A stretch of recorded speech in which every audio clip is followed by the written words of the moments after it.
please call the roll. Ms. Pearson? Present. Mr. Rollins? Mr. Scrivano? Here. Mrs. McCulloch? Here. Mr. Siegel? Here. Mr. Connor? Here. Ms. Stanford? Here. With 7 present, we have a quorum. Thank you. Before we go any further, I'd like to always thank Connor, who is working behind the scenes to produce our board's broadcast on Channel 20. And we're hopeful we have good microphones tonight. I just want to remind everyone to hold your questions until after the presentation. Take your notes and make sure you give the opportunity to have your questions answered. First of all, our first agenda item is the meeting minutes of February 2nd. Are there any changes, corrections, or additions to the meeting minutes? I'll take a consensus vote that we're okay with that then, okay? I don't know that do we have recognitions tonight? No, okay. So Mr. Siegel, you can go first with your internal external stakeholders committee presentation. Thank you. The first item up is a recurring contract with Rock Valley College for high school graduations. This committee spoke with Dr. Vosberg on February 9th regarding the current plans and discussions for graduation for 2021. He shared with us that the goal is to have a normal as possible graduation that is a memorable occasion for students and families. Dr. Vosberg met with principals on February 17th, and it appears that there is not a consensus around what graduation will look like this year, other than the principals agree with Dr. Vosberg's goal of a normal graduation that is memorable for students and families. The principals also said that the main driver of a decision is predicated on what will be the requirements and recommendations from the state of Illinois and the Winnebago County Health Department. Potential options discussed would be conducting graduation at Rock Valley College. They are still discussing options, mostly about another virtual graduation. They have discussed an in-person event, but at this point it would only include students. They are waiting for guidance from the Illinois Community College Board. They are checking to see if we can use the outdoor theater, which seats approximately 1,200 people. And we are still unsure if they have the capability to stream the event. The district did reach out to BMO Harris Bank Center, and they have told us that they can only have 25 people in the building at this point.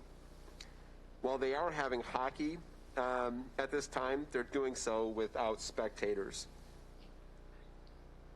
We also looked into the Rockford Rivets baseball stadium. They said they could accommodate a stage on the field for students to walk across and spread families in seats throughout the stadium. They could cap the audience at between 1,200 and 1,400 people. They do have a ball game on June 10th, but could accommodate a June 6th through 9th schedule. Obviously, being an outdoor venue, we're kind of at the mercy of the weather. Rain could be a legitimate risk. Wouldn't have to worry about air conditioning, though, so that could be cool. High schools will definitely do billboards for valedictorians and salutatorians again. That was very well received last year. And they also discussed having graduations at individual schools, similar to what Auburn did last year when they had students come and pick up diplomas. I'm hoping that there might be some discussion on some other possible ideas. I do think being able to continue the partnership with Rock Valley College makes a ton of sense for us. I think there's a lot of potential for them to solve having as normal of a possible graduation, whether it is indoors or outdoors. They do have a lot of potential for us. But would be open to hearing any thoughts or comments on what graduation could look like this year. Any comments for Mr. Siegel?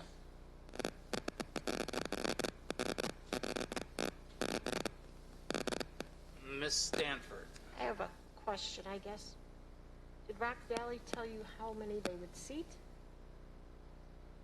Similar to what the River Stadium said? I understand that was going to be somewhat similar to what the Rivets would be able to do. Because just indoors, they're only going to be able to really have the students inside. But there's an outdoor theater there? There is. The outdoor Starlight Theater. Yeah, you said 1,200, Mr. Siegel. Okay. So outdoor, if you've been there, it is covered. So that's a benefit that we're exploring. I think when Mr. Siegel talked about a normal ceremony, the two things we're looking to do is have an in-person ceremony and then be able to have family members there if possible. All of this is contingent on what the county health department and the state guides us to do. It is March 2nd, and every day we get updates on positivity rate, number of cases in our community, the vaccine rollout. So we, as Mr. Siegel summarized, we have a lot of different options on the table because we don't really know. And I don't think we're going to know maybe till April what we can and cannot do. But the class of 21 has been through a lot of things, and we want to do our best to try to get back to a traditional setting if we can. Would it be at all possible at each of the high schools, Roosevelt accepted, if we're going to contemplate possibly an outdoor graduation, having it at the stadiums? Stadia? Yeah, yes, that's been discussed, and again, we would be able to have in person, and you'd have probably some ability to host families. Outdoors always is a challenge with weather and acoustics, but it's an improvement over last year. I think we did a great job improvising last year, and the billboards were a new thing, and definitely want to continue that. But information is getting updated on a regular basis, and we want to plan early for multiple scenarios based on what we're allowed to do. My only suggestion would be that if family members are not allowed to attend, an alternative might be if you pick a place that has ample parking, like Rock Valley or maybe the Rivet Stadium or Auburn High School or something like that or whatever, you could have families like a drive-in movie kind of thing. They could they could be in their cars and maybe stream it on their phone or something through YouTube or something like that or whatever. I don't think we want to go out and put up big screens or anything like that, but maybe we could. But that way, at least they're in proximity of where the graduation is happening. That's the only thought I had. So. Yeah, that was last year. There was some communities that had old drive-in movie theaters that had something similar to what you're describing. Okay. So that is something to explore. All right. Anybody else have any ideas? Okay.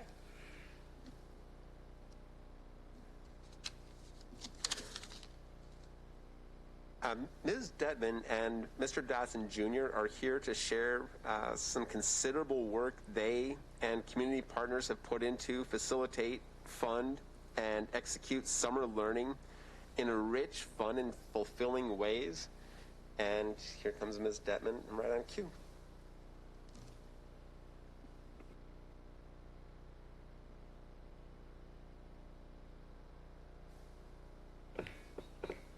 Will do. Okay.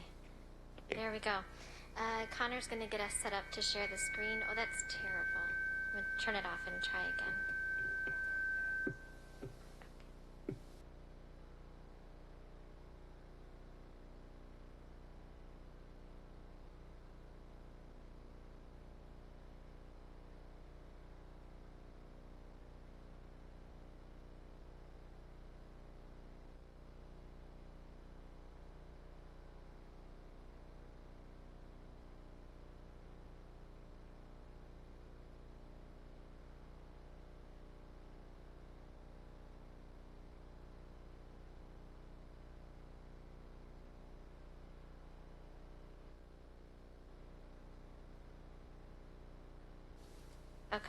that better? That's better. Okay. All right, so as Mr. Siegel said, we have been working for several weeks now, every Wednesday at 3 p.m. with a really incredible, dedicated, and passionate group of community partners to try and help us think differently about what we can do this summer to kind of, mitigate the impact of COVID on our students, but more importantly, to minimize interruptions and to keep learning going. A lot of times when we talk about the impact of the pandemic on kids, we situate it in terms of learning loss, which is one way to think about it. Personally, I prefer for us to think about it in terms of learning continuity, because there are many students who haven't had the access and opportunity to learn as much perhaps as they would in a normal year, and that's not the student's fault. That's just being a part of a pandemic. And so our challenge is to minimize interruptions as much as possible from now, until years into the future here as we think about the impact of all that's transpired this year on our kids. So tonight we're going to talk about learning continuity for summer 2021. So I'll situate this in what we know nationally about our data, and then also what we're going to do about this locally. What we know first here locally, I guess I'll start there, is that we have an equity challenge and we have an equity vision. And our equity vision is to create learning environments that work for all of our students. So we began this summer partnership work dedicated to meeting students wherever they are in our city and providing multiple ways to welcome children back into education, especially if they've been kind of loosely connected due to remote learning over the last year. Our national data overall is saying that the closure of schools in the spring of 2020 and then the corresponding remote learning throughout this school year will have an adverse impact on our African American and Latinx students disproportionate to their white counterparts. We need to know and acknowledge that on a national level so that we can design local solutions for our kids. Listening to our community partners that are serving our children, listening to families and their needs, and listening to students themselves to understand some of the obstacles that have been in their way of learning so that we can remove them together as much as possible. And what we can see here is that the impact is greatest for our African American students. And so together we have determined that in order to move quickly, we need to develop our own kind of locally grown solutions. About the end of November, Dr. Jarrett visited the governing board meeting for Alignment Rockford. And during that time, he shared some of this national data and kind of the context of what we're dealing with in public education at large. And that drew the attention of Mr. Sandine of the Park District and Mayor McNamara, in addition to Anisha Grimmett, who's the Executive Director of Alignment Rockford. And together they reached out and asked for my partnership in beginning to explore how we could provide more robust summer programming for our kids. So what began as our 4 organizations coming together for a few exploratory meetings has grown into at least all of the partners that are represented on this slide. I believe that before we begin implementing, this number is going to grow even further. We've had about 30 dedicated community partners joining us every Wednesday at 3 o'clock since the middle of January, passionately and with a firm commitment to doing what's best for the students in our city. So you can see we have partners from not even just full public, we also have some private and parochial partners. We have community centers, we have the Park District, Burpee Museum, Severson Dells. It's a robust and wide-ranging partnership. And what we came up with is that really we need multiple ways to welcome students back in. We tried to stand in the shoes of a middle schooler or high school student especially, who is looking at a deficit in credits. Maybe they're failing more courses now than they had in the past for a number of reasons. There are a lot of challenges in remote teaching and remote learning. And we asked ourselves, what are all the barriers that would prevent them from coming back to the table when you feel overwhelmed and that your goals are maybe slipping away? And so what we came up with is a multi-pronged approach, and we have remained committed to providing kind of an approach that will honor the whole child. So not just their academics, but also their social emotional needs and physical health as well. So we have 4 basic buckets here to organize our work. The first is physical and social emotional health. We have the RPS athletic team at the table, recognizing the importance of the relationship with athletic coaches and their students. We also have organizations like Rockford Barbell and the Rockford Park District together at the table. Early childhood outreach and education, we're going to be able to offer not just ESY or extended school year for special education for early childhood this year, but also a full early childhood summer program. We've never been able to do that before. And in addition to that, we're partnering with Head Start and places like St. Elizabeth that have 20 seats that serve early childhood students. So we're keeping those relationships open and we're communicating with each other. Beyond that, we'll have a calendar of parent-child activities across the Rock River Valley that they can participate in and go on their own little field trips as parent and child. And those will be localized by their neighborhood. We're looking across the city to make sure all major areas are covered. We'll also partner with the Park District when they have playground play dates to embed our enrollment team so that we're reaching out to families at the neighborhood playgrounds, getting them enrolled for next year's early childhood program. We are under enrolled by 1,000 students at this point in time. Next is our community-based programming. We always have robust community-based programming in our city, and we are incredibly lucky to have such strong partnerships and programs in our community. What's going to be different this year is we're going to embed RPS teachers and tutors into those community centers. We already have requests from Patriots Gateway, Northwest Community Center, St. Elizabeth's, the Black Hawk Boys and Girls Club, Carlson Boys and Girls Club, and Fairgrounds Boys and Girls Club to embed an RPS teacher for a certain number of hours per week on a set schedule to run small group instruction in literacy and numeracy and inquiry-based skills. We also hope to embed really fun things like Legos and coding robots all summer long so that we can leverage the relationships that our community organizations have with families, pull in RPS support for education into those locations so we're not asking families to choose between sending their kid to summer school for half a day or going to their community center for a full day of programming. We're going to create those partnerships. And then we also have multiple entry points for credit recovery. We know that some of our students are in need of a lot of support with credit recovery, and so we're trying to think creatively. We have 3 different models for credit recovery. The first is our summer school program that we've always run, but we're looking to add a location. What we learned is that some of our students who are zoned to schools like Jefferson on the southeast side of town find that only having one location in Roosevelt is a challenge.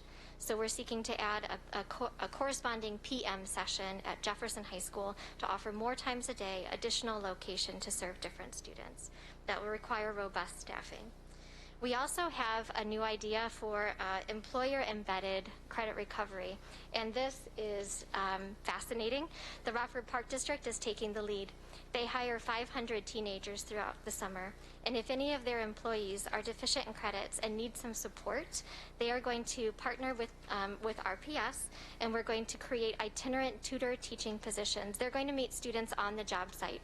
And for a certain number of hours per week, they will be able to get that support that they need in recovering a particular credit. So we're working on coordinating that now. We even have, for a small group of students who are employed through the Rockford Park District, to even have transportation to their job site. So they not only are removing the barrier of transportation, but they don't have to choose between working and recovering a credit. They can get it all through our partnership. And then finally, we have self-directed opportunities for credit recovery. There are some students who may opt for this to be a better option for them for any number of reasons. But we're not just going to say, here's your login information, go forth. We'll have an RPS teacher who is going to be their coach and help them set goals along the way, and they'll have regular check-ins with this person. They'll have office hours so they can check in on their progress along the way. So given the number of students who have struggled with remote learning, we know that we need to be robust in our opportunities. We know that we need to be looking at this more than just minutes in the seat. We need to be providing creative ways for students to be able to demonstrate their learning. So we're working with our curriculum team on what that's going to look like for the student through the summer. And then finally, we have our school-based programming. Our school-based programming is ambitious this year, and I'm really, really excited about it. I already mentioned early childhood. We've never been able to do that before. We're hoping to kind of onboard some of our youngest students to school prior to the school year. But we also have 67 different week-long retreats that students can be a part of. I'm not going to read you the whole list, but I'm going to give you a taste of what we have to offer. These are week-long retreats. They begin June 21st. Retreat A is June 21st. Retreat B is June 28th. Then we take a break from retreats because we offer a 5-week summer camp for students in grades K-8. Then we pick up again with retreats August 9th, August 16th, and August 23rd. So if you have a child who is grades K-8, we are offering for you an entire summer of programming just through RPS alone. We have retreats called Beauty in the Valley, where students are going on day-long field trips, excursions throughout the city based in nature. We also have Beauty in the City, where they are doing day-long excursions in the bounds of Rockford. We have Khan Academy coaching, SAT prep, AP prep, journalism, arts, theater, improv, fishing and kayaking, robotics and coding, water, which apparently has to do with water, Dungeons and Dragons, engineering, aerial UAVs, video production, and then we have 2 retreats in August that are outdoor retreats at the Atwood Outdoor Education Center and then also at White Pines. So whether it be nature or city, engineering or arts, there's a place for students to plug in all summer long. So between 67 retreats, a 5-week camp, our early childhood program, we hope to serve roughly, I would say roughly 3,300 students, including early childhood, RPS alone. But we know that sometimes transportation is a barrier. So we're working with our community partners to say, if you'd like to send your child to our summer camp in July for 5 weeks, the bus can pick you up at your home and drop you off at a community center in the afternoon. That way your child can be cared for all day long. We're also working on a youth center concept, potentially at Auburn, where you could have your child involved with RPS and community partners all summer long from 7:30 a.m. to 6 p.m. and also be fed breakfast, lunch, and dinner.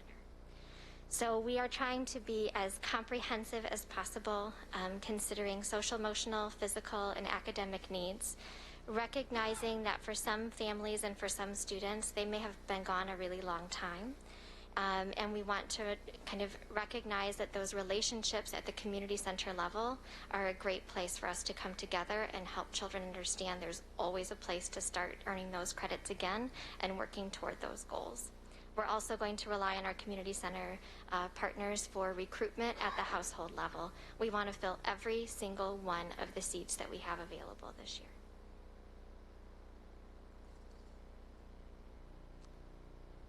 I probably should have started with the goals, but here you go. There are 6 goals that we're working on.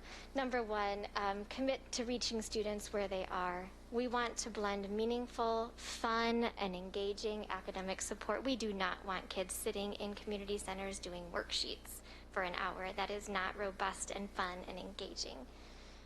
We're going to cross-train our staff so that rec staff and academic staff are working together to meet the needs of children, embed ourselves in community centers and vice versa. We want to amplify community messaging, which is where our support from the mayor's office is coming in.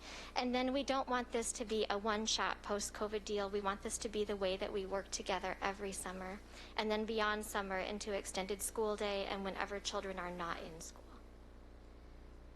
Thank you for your patience as I shared all of that work with you. I'm happy to take any questions. Comments or questions for Heidi? Mr. Connor. Start with the last point first. How do you think it might go for the funding beyond COVID for these programs? You know, we are, generally speaking, we can meet our needs for supplemental work with our federal grants. And so it's just ensuring that we are aligning our times, locations, logistics to make the most of those dollars.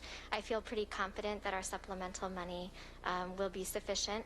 However, there are students across our city who are non-public students who may wish to participate in some of these activities. And so that's where our mayor's office is coming into support with some additional fundraising so that all students can be included. So do I hear you correctly that when you say in here sustainable funding beyond COVID, you're thinking that will become a regular budget item, will be that summer essentially? Correct. Is the, what I'll call, if you will, normal summer school a part of this picture? So it's a part of that funding. So Yes. this is, so really a lot of this is fairly much over and above that regular program.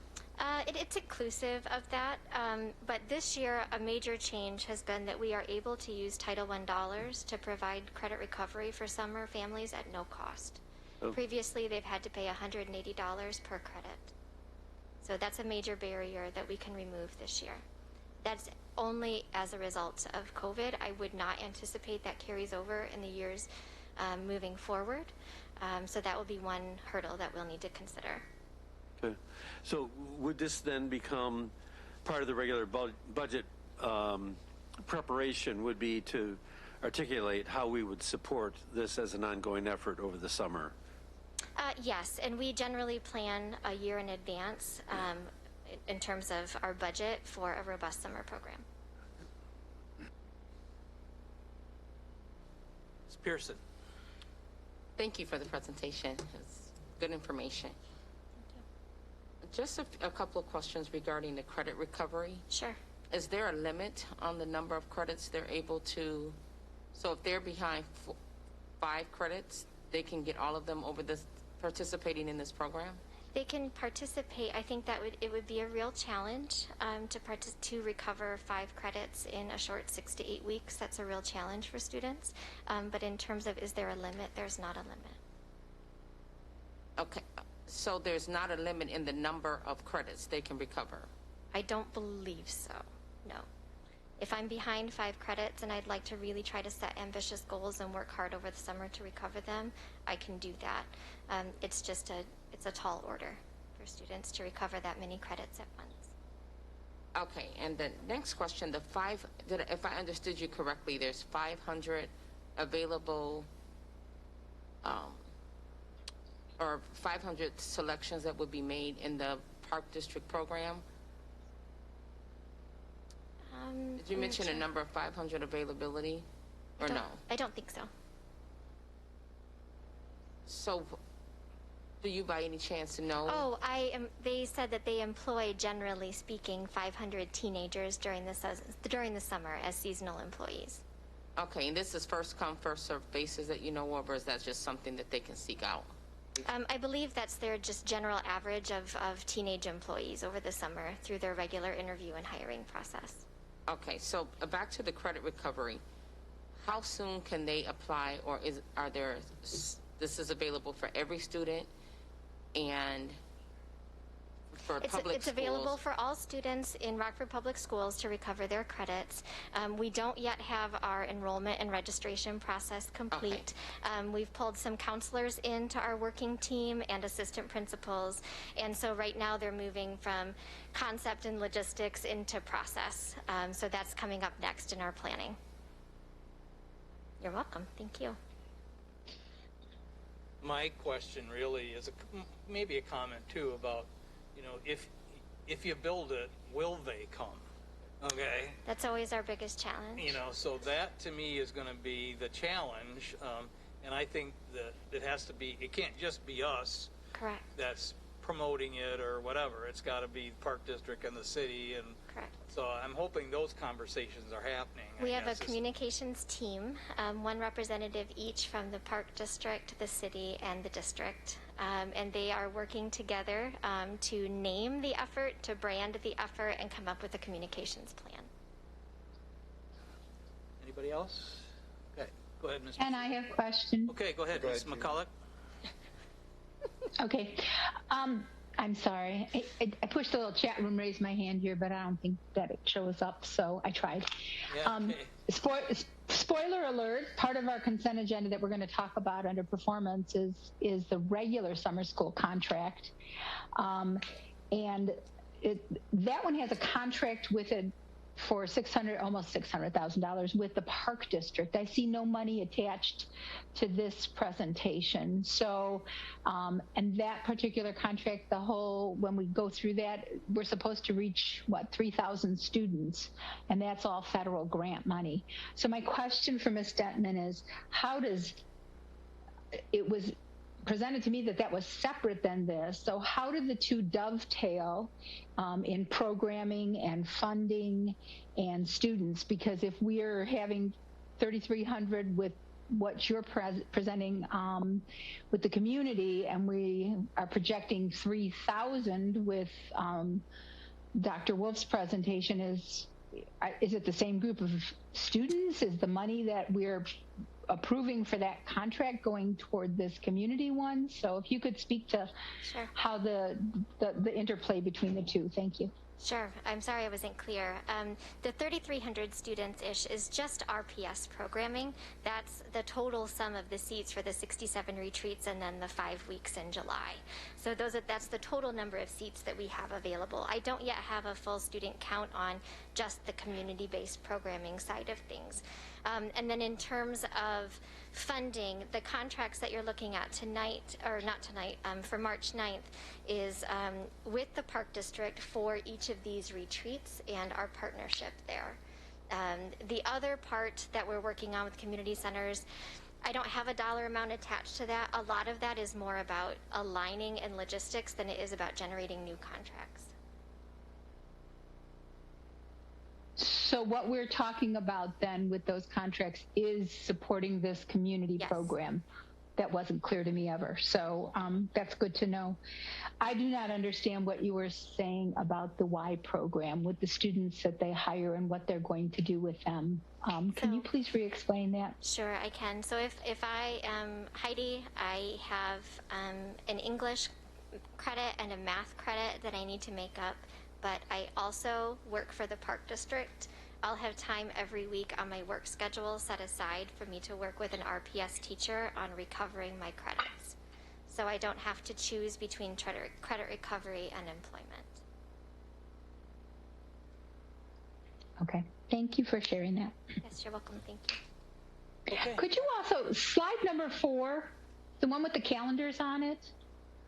The graph across the top, I understood that, but those calendar pieces, is that how much educational time they perceive that students achieved over the past year? Because it didn't make sense with the title of the slide. Do you know which one I'm talking about? Yes, I do. Hold on one moment.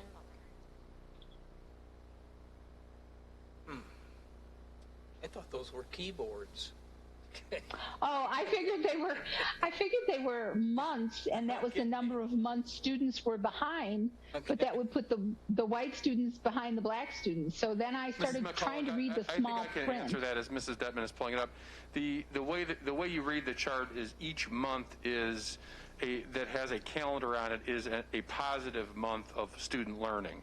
So when you have less calendars of the 12 months filled in, then that student group has less student learning. So what you're seeing there is for white students, 6 of 12 months are estimated to be filled in. Again, this is a national study done by McKinsey to determine the impact of learning loss estimates. And what they are seeing in their analysis is an increased learning loss among Latinx students, which would mean 2.5 out of 12 months as opposed to 6 out of 12. And then for our African-American students across the country, it would be 1.5 months out of 12. So just read it as a positive, and then I think the chart makes a little more sense. So I think the way that it's being presented as a loss is the problem. These are the number of months gained in education. Well, these aren't gains, though. A year would be just neutral. So the white students are only getting 6 of 12 months. They're losing 6. The Latinx students are only getting 2.5 out of 12. Okay. Thank you. Back to Mr. Siegel then. Thank you, Heidi. Thank All you. done? Okay, thank you so much. Great work. Moving on to the Listening Bureau. Dang it. On February 11th, we had another meeting with our African American students to listen to their perspectives on where we are meeting or not meeting our equity challenge. We had a meeting on February 25th with African American staff. I emailed you all notes. I made a couple attempts. I hope that in one of those attempts you got them.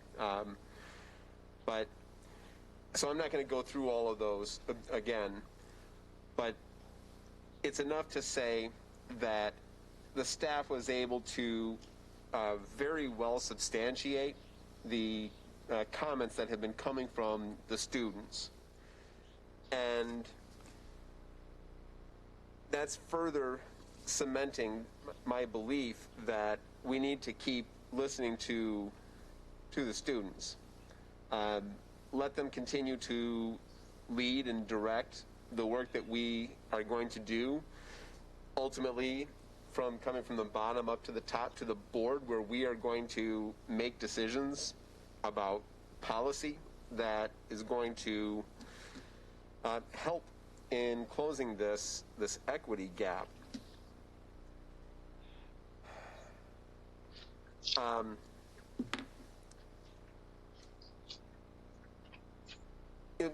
Something happened a couple weeks ago. I guess on February 22nd in Northern California. A school board was caught on a live mic making some pretty disparaging comments about teachers in the district. And they all very promptly resigned, as they should have. And I was reading this article and I thought,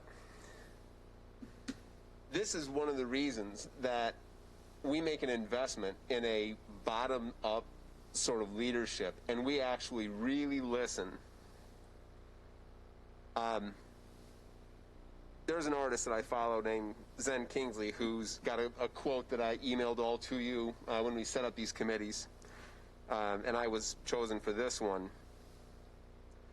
And the quote is, when the first-hand narrative of citizens who are considered second class is told from a first-hand perspective, or first-world perspective, it becomes trivialized.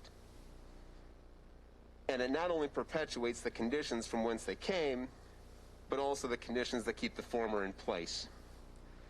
The point being, we have to make it a priority, our first priority, to listen to the students, listen to their voice, let it flow up through the staff, let it flow up through the administration, and let it flow up to us, and let it guide us on the decisions that we make in regard to policy. And we have to be careful not to let our own views on how things are done to color the decisions that we make about policy. It's going to be very important that we listen with our most open and attentive ears and let the students guide us in this work. It's a strange way for a board to do things, but I think it's far more powerful than thinking that we're just going to listen to some consultant tell us what to do, we give it a whirl, and we are going to undo generations of failure on the adult's part.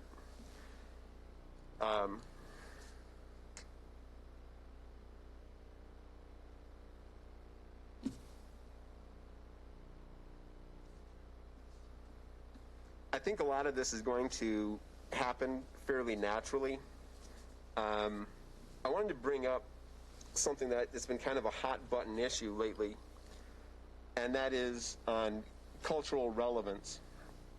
You know, there's this piece of proposed legislation that a lot of people have tried to turn into something very political, where we're going to indoctrinate students into one very left or very right-leaning ideology, when really what it is a set of standards that schools are going to give to students who are going to be teachers to help them find ways to connect with students in a culturally relevant way.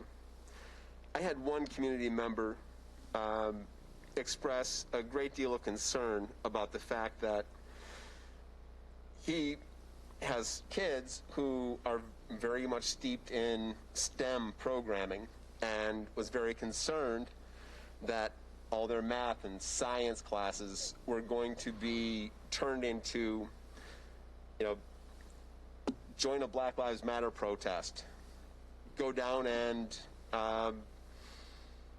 protest at the abortion clinic, and was very concerned that these very political policies were going to, or ideas were going to be part of the class. That isn't what it is. What this supposed legislation is supposed to do is to help institutions prepare teachers to be able to talk about the content of their class in a way that is relevant to the students that are in the class.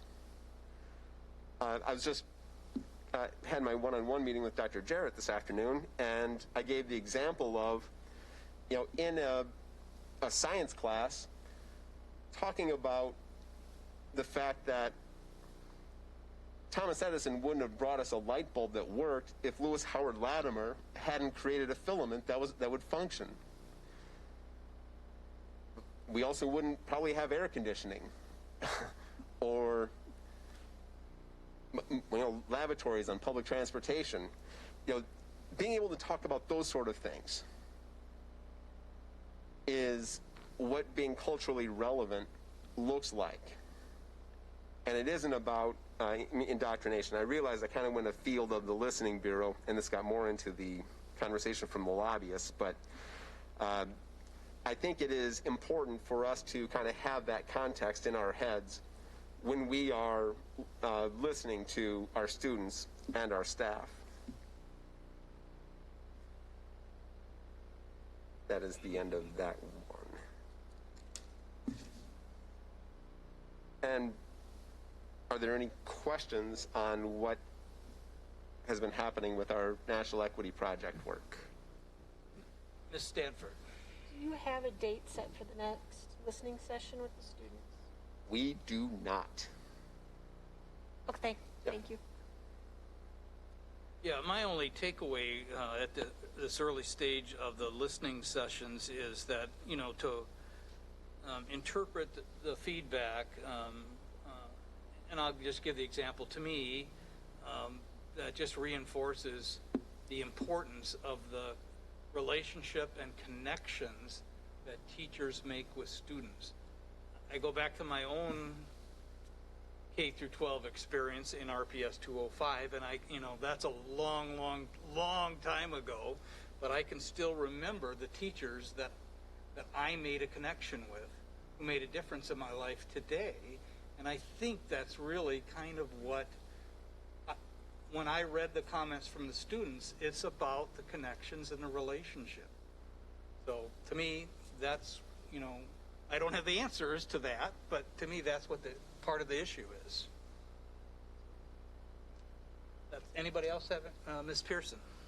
Yes, I have a question. Can you remind me what the objective is for meeting with the Black teachers? It's to hear their perspective on the ways we are and are not meeting our particular equity challenge. Okay. My next question, and this may be a little off, but you said some additional things that kind of provoked this question. I noticed that we have a parent handbook and a student code of conduct handbook. Is there a employee handbook, teacher handbook? If so, how can that be made available? If not, why not? It's probably a Mr. Zedeker question, but I don't know if He's here. you are hiding back there. Okay. Okay.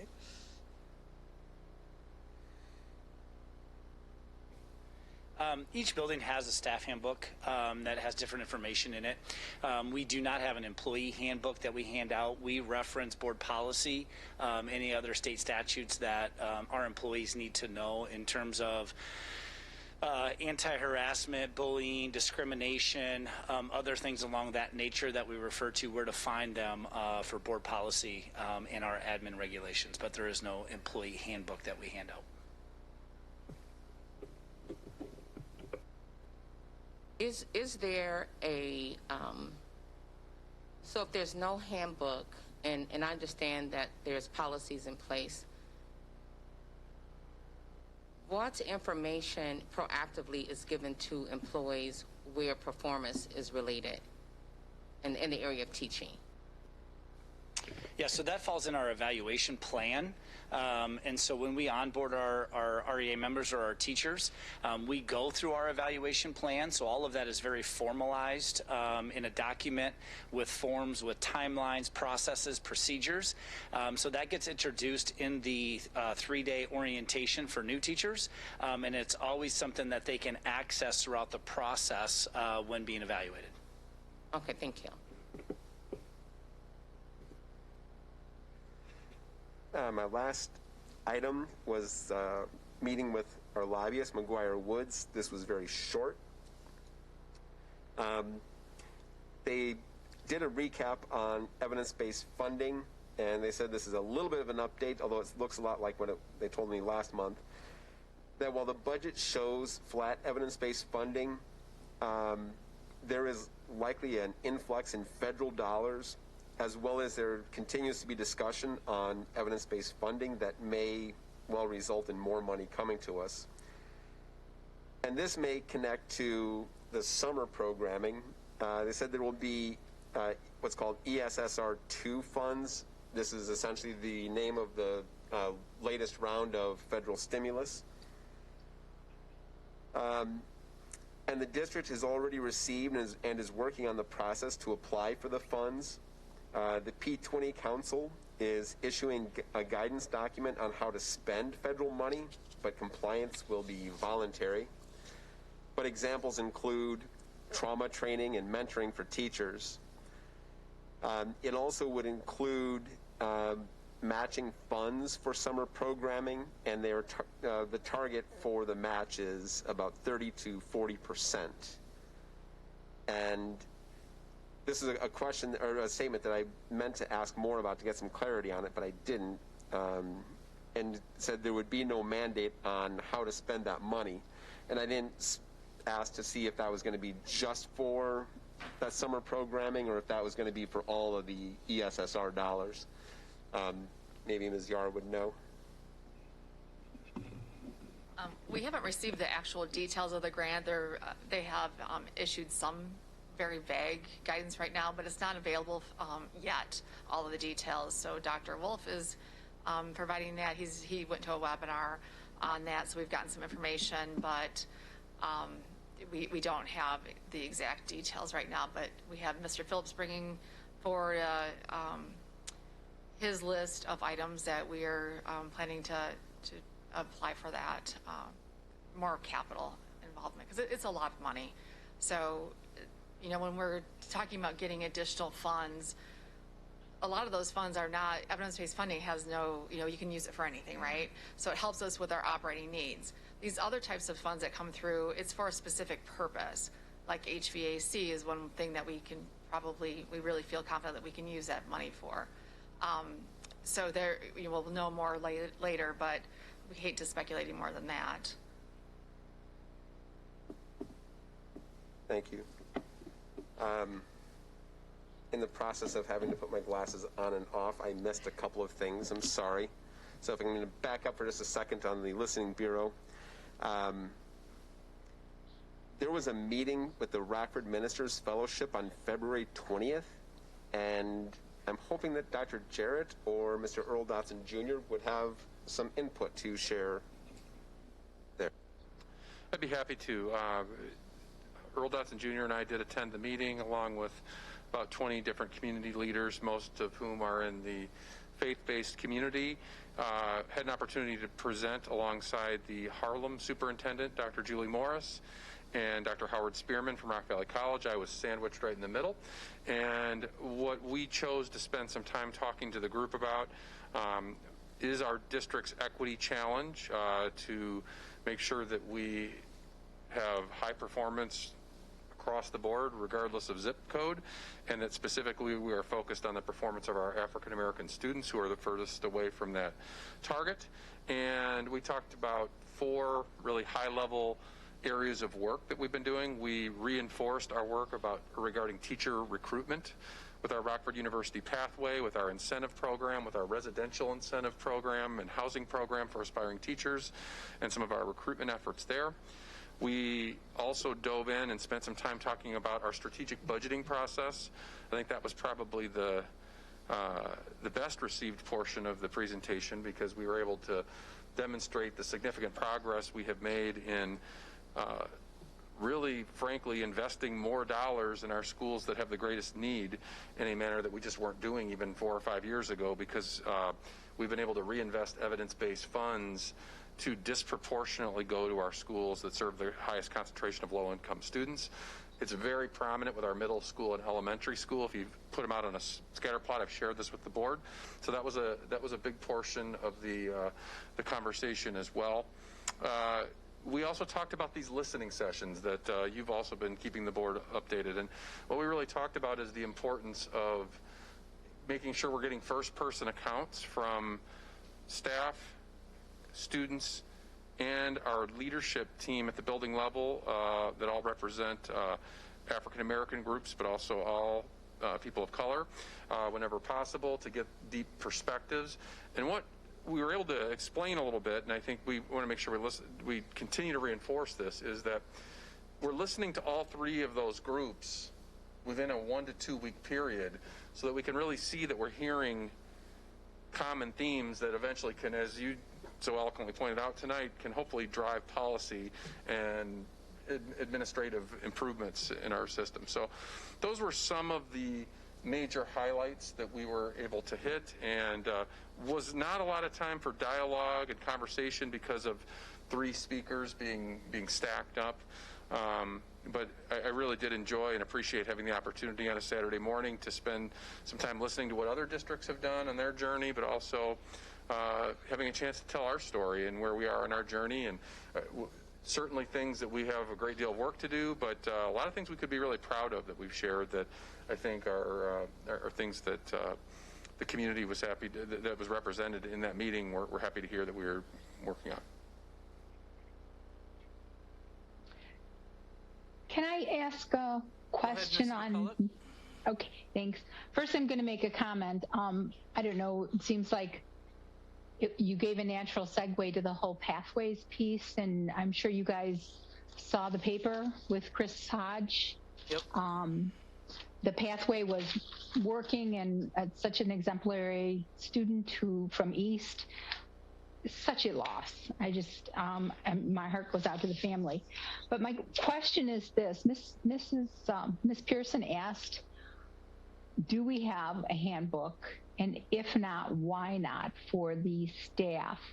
And I heard that we do not have one. I heard an explanation of what we do have, meaning something at the different schools, and we do have board policy. So I did not hear the why not answer. And maybe you thought that by telling us what we had, that explains why not, Mr. Zediker.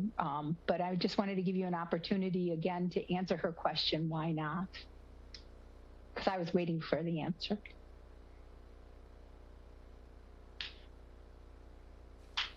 Well, we have not had one historically. This is, I believe, my 18th year in the district, and we've never had one because we've relied on the updated board policy. I do think there's risk when you have employee handbooks out there that may have outdated information. So historically, we've relied on legal counsel and press to make sure that our policies are up to date to follow those. And we have several other documents which take employees to the information they know. So we feel like what we have available to our employees is up to date and easily accessible. And so that would be the reason why I would offer we don't have one at this time. I can't answer why historically we have not provided one. But Ms. Yoshika will have something to add to that conversation. Yes, I would just add that historically there's a body of law where employees try to rely on the handbook as a contract. And because we have bargaining units here in the district, you don't want the potential of having conflicting information in the handbook that contradicts the policies and those bargaining agreements. So the path of least risk and potential liability is not to have the handbook where we have the policies available on the websites and we have the separate collective bargaining agreements. So an ancillary question would then be with those staff handbooks at each of the schools. I could understand that you needed, elementary, middle, and high school, but do our schools work so disparately or function so differently that each has to have a specific handbook? I mean, we have a single code of conduct for the district. We have a single student handbook. So each school has a separate handbook, and somebody could probably just give a general response as to why on that, if you don't mind. Yeah, I would say that each school has their own handbook because there are some nuances and individual processes and procedures that each building operates under. One example is when there's emergency management plans. So everything in those handbooks are listed in terms of where evacuation points are at, what the process or procedure is for fire drills, and how we take attendance. So there are individual information in different buildings.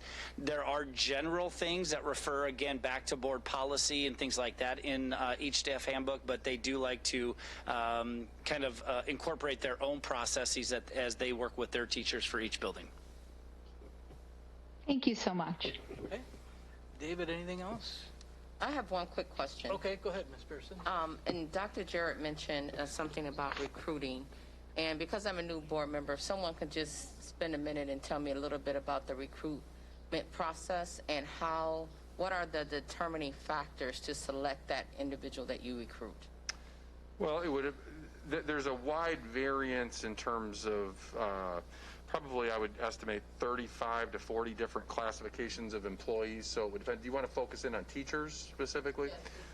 All right. So when we do teacher recruiting, and I'll defer to Mr. Zedeker to get into some of the details, but what I was referring to on a high level, in order to increase the quality and diversity of our applicant pool, we've undergone over the last 5 years some efforts to, first of all, create the Rockford University pathway, which is made up of RPS students who get pretty close to a full scholarship to go to Rockford University. So that selection process actually starts as early as upper middle school and into high school as we cultivate those relationships with students from a very early age. So that's one example of selection.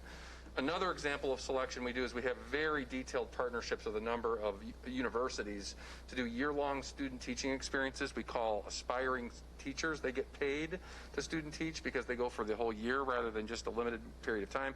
And Mr. Zedeker and the team have developed housing. So again, that selection process occurs on the job as they perform their student teaching or full-year student teaching experience. And there's almost instead of it being really about a job interview. So those are two of our, I think, most successful long-term strategies to onboard teachers because you're not relying on a one-time interview event. But then when you do get into the specifics of the interviews, I can turn it over to Mr. Zedeker and Dr. Vosper, but there are district-wide standardized protocols to make sure we have as strong and as unbiased of a interview process as possible centrally that is passed on to the hiring managers who are typically the building principals. So I'll turn it over to Mr. Zedek over there. Yeah, so a lot of our recruiting practices, we're currently under the heavy recruiting time frame right now. So our recruitment team over this past week has attended 6 virtual fairs over the last 5 days. We look at some very pre-qualified questions. We ask them, you know, what their interests are, what kind of environment they want to teach in.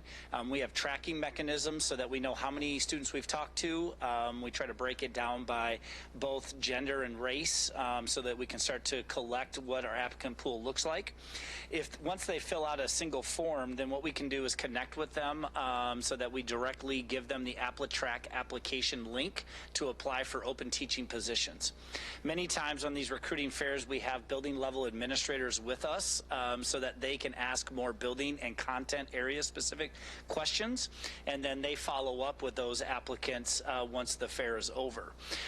We are expanding our teams that do go to recruiting fairs. I know that Mel Gilfillan, the REA president, is joining our recruitment team this week on a couple of them. I think Mr. Siegel as well has been invited to participate with our team in terms of connecting with potential candidates. Once we get the candidates into the system, we do track their resumes. We create lists of, you know, individuals who have student taught with us, who we met at different fairs and educational opportunities. And then it does become a building level process where the principal, and typically it's a principal and a hiring team, go through a set of questions that are relative to either the building and grade level or the content. And then they go through that process, and then they make a selection and submit what's called a recommendation for hire into the HR department. And from there, we go through the job offer process for that individual teacher. Dr. Vosberg, I don't know if there's anything else you'd like to add. I don't have anything to add. I think you covered everything. And we are at our time limit. So anything else that you need to wrap up, Mr. Siegel? Or any other questions? Okay. Good. Yeah. Mrs. McCulloch, you are up with the Performance Monitoring Committee. Okay, thank you. The only thing that we have on the agenda, it's not a long one, just Ms. Stetman is going to give a quick system framework update.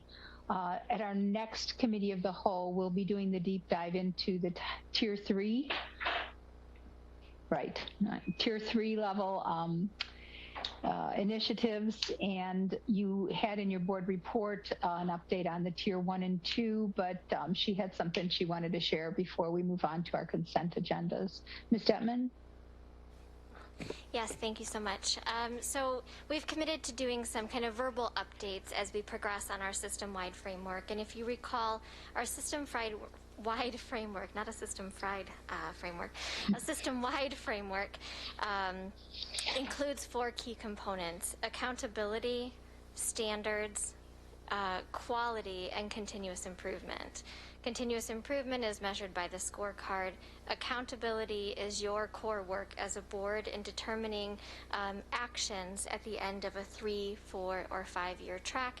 The work of the standards is that corresponding sets of standards of service and standards of practice. And then our quality is our quality peer review. My update tonight is on 2 particular areas. One is standards and the other is accountability. As it relates to standards, I wanted to update you on 3 workflows that we are in the process of, we're really deep in them right now. Workflow number 1, which is new from the last update that you received, is how we are engaging the voice of principals. We have 10 principals who have been recommended by their supervisors who are participating in a series of focus groups. Our first focus group introduced them to the entire framework. It was a lot and felt overwhelming, but we felt like they needed kind of an onboarding into all of the things that you all have seen throughout the last few months. Focus group number 2 was focused on storytelling, and very much like what we're doing with empathy interviews with students and staff as a part of our equity work, we used a similar model for gathering stories of success and challenge in being supported by the central office from our principals. It was a good and robust 60-minute conversation that allowed us to gather a lot of data points and filter them into key insights. Our job in these focus groups is to be listening for how our system is working or not working for our schools. Take that back into our rally cry team, which again is our interdepartmental team of about 18 people that meet every week, and adjust our system, whether that be a process, whether that be a policy, or that be a guiding design principle in our work moving forward. We're looking forward to round 3 with this particular group of principals, and in round 3, they're going to react and respond to the drafts that we have so far. That's workflow 1 with the principals. Workflow 2 is actually developing the standards of service and the standards of practice. Last time I updated you, I showed you some of our humble beginnings in our thinking there, and those have evolved already. We are committed to a generative, iterative process that continually pivots in kind of quarter turns or full turns based on what we're hearing from our system and what we're learning from each other in this interdepartmental team. Right now, our biggest challenge is that we are seeking cohesion and clarity across the system. And our biggest risk that we've identified is that we may produce standards that are narrow, yet still feel disconnected to schools. And that's where we have to really lean in and push to overcome that barrier. And our check and balance here on whether or not we've reached cohesion is our focus group of 10 principals who are along with us now in this journey to provide that kind of pushback and tell the story from their position in the system. Our third workflow is just at the very beginning, and that will be with teachers. I've just received today a list of about 18 teacher names, and we'll be beginning the focus group process with those teachers as well moving forward. So our commitment as a Rally Cry team is to ensure a transparent and formal listening process where we're gathering data, generating key insights, and then using those key insights to inform our next moves. And we're also committed to throwing out any work that just doesn't meet our needs and starting over in a generative process. So we're there right now. The final update that I have for you tonight is around your work as a board, and we are generating right now a timeline that will take us through March, April, May, and June up to our June 30 deadline, so that we can do some deep and meaningful work with you as a full board on better understanding performance frameworks to help you kind of knowledgeably make your decisions about 3-, 4-, and 5-year tracks, and how as a board you'll respond to accountability as a part of our system-wide framework.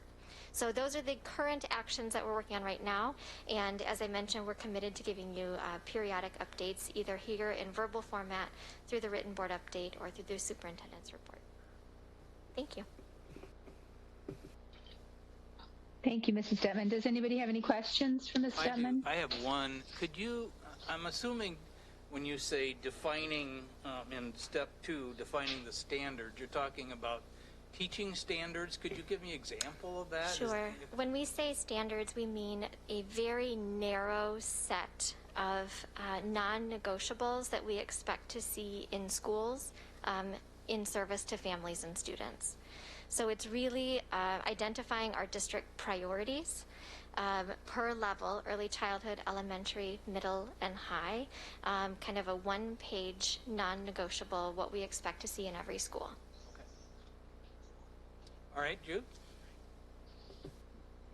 Okay, thank you so much for answering that.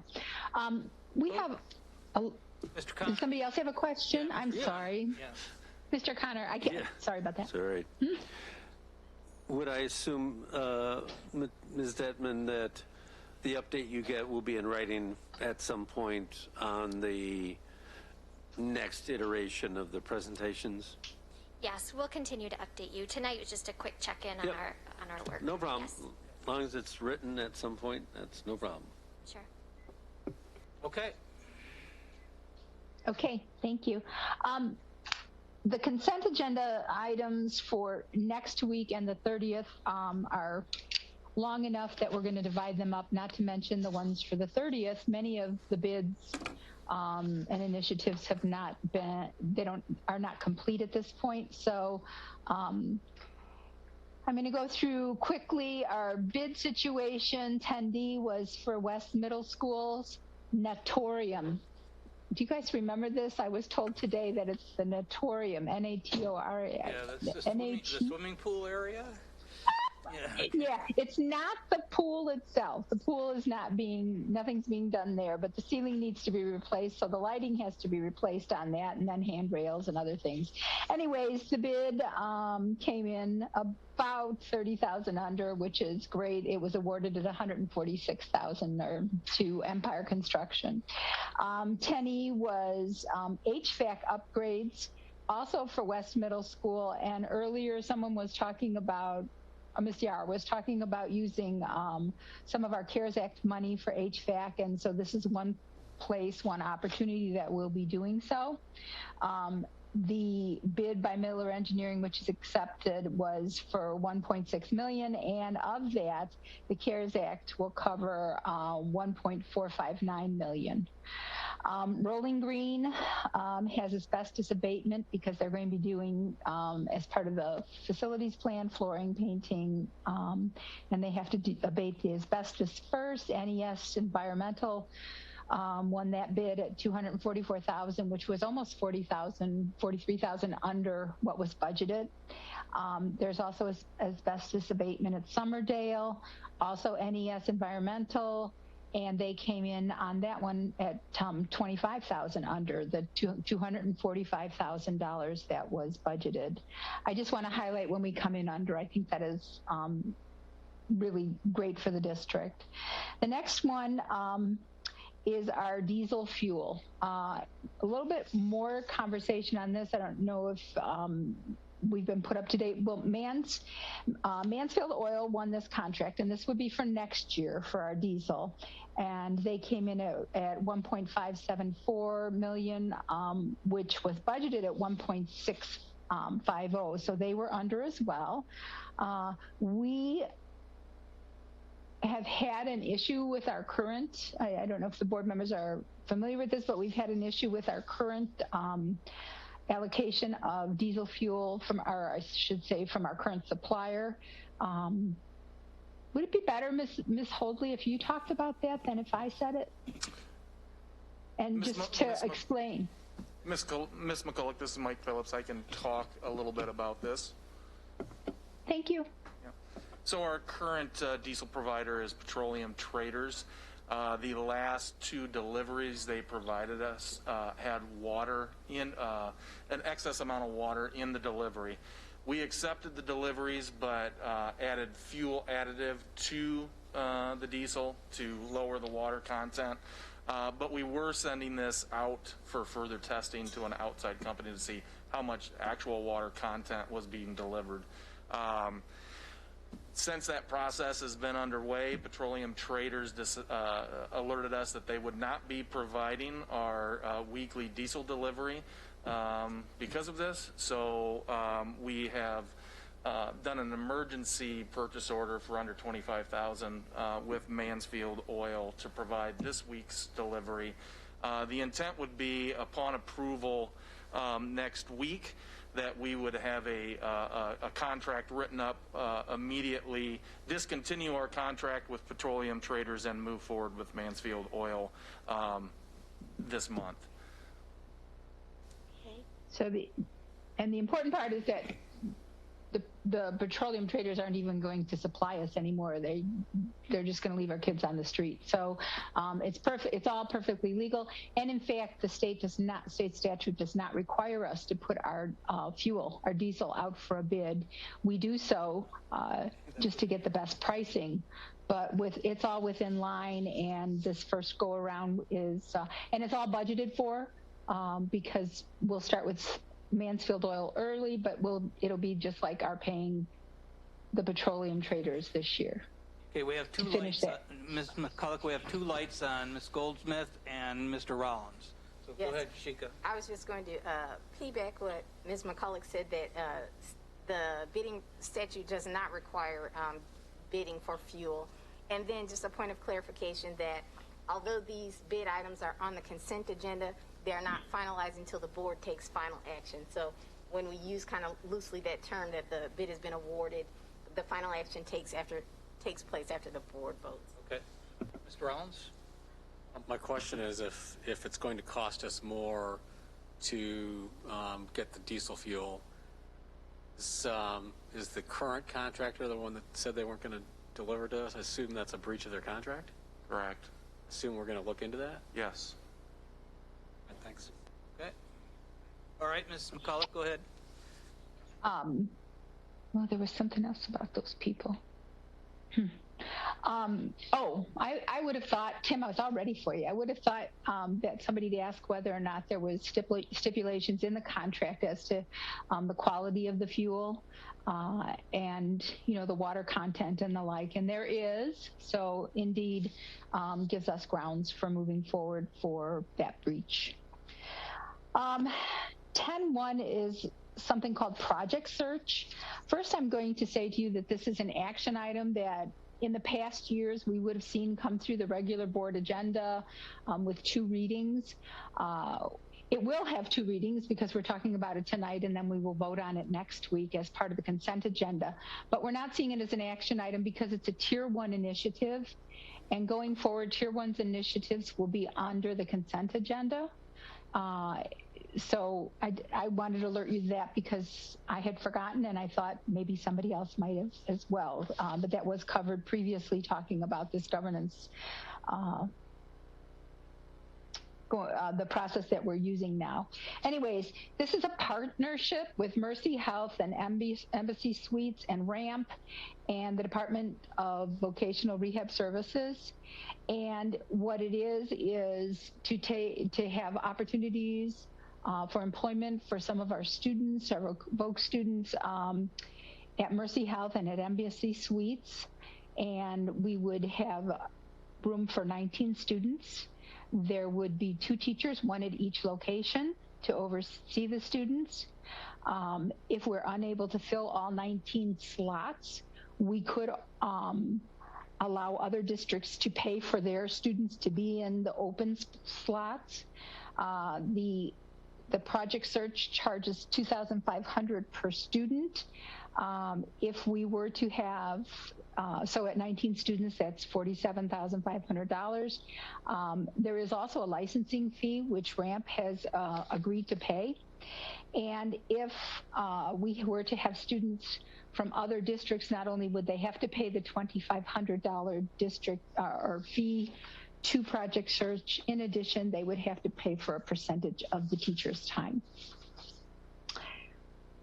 10J is summer programs, and so this is our typical, that's under consent because it's our typical, we do summer programs, and Dr. Wolf has given some background based on previous summer programming, but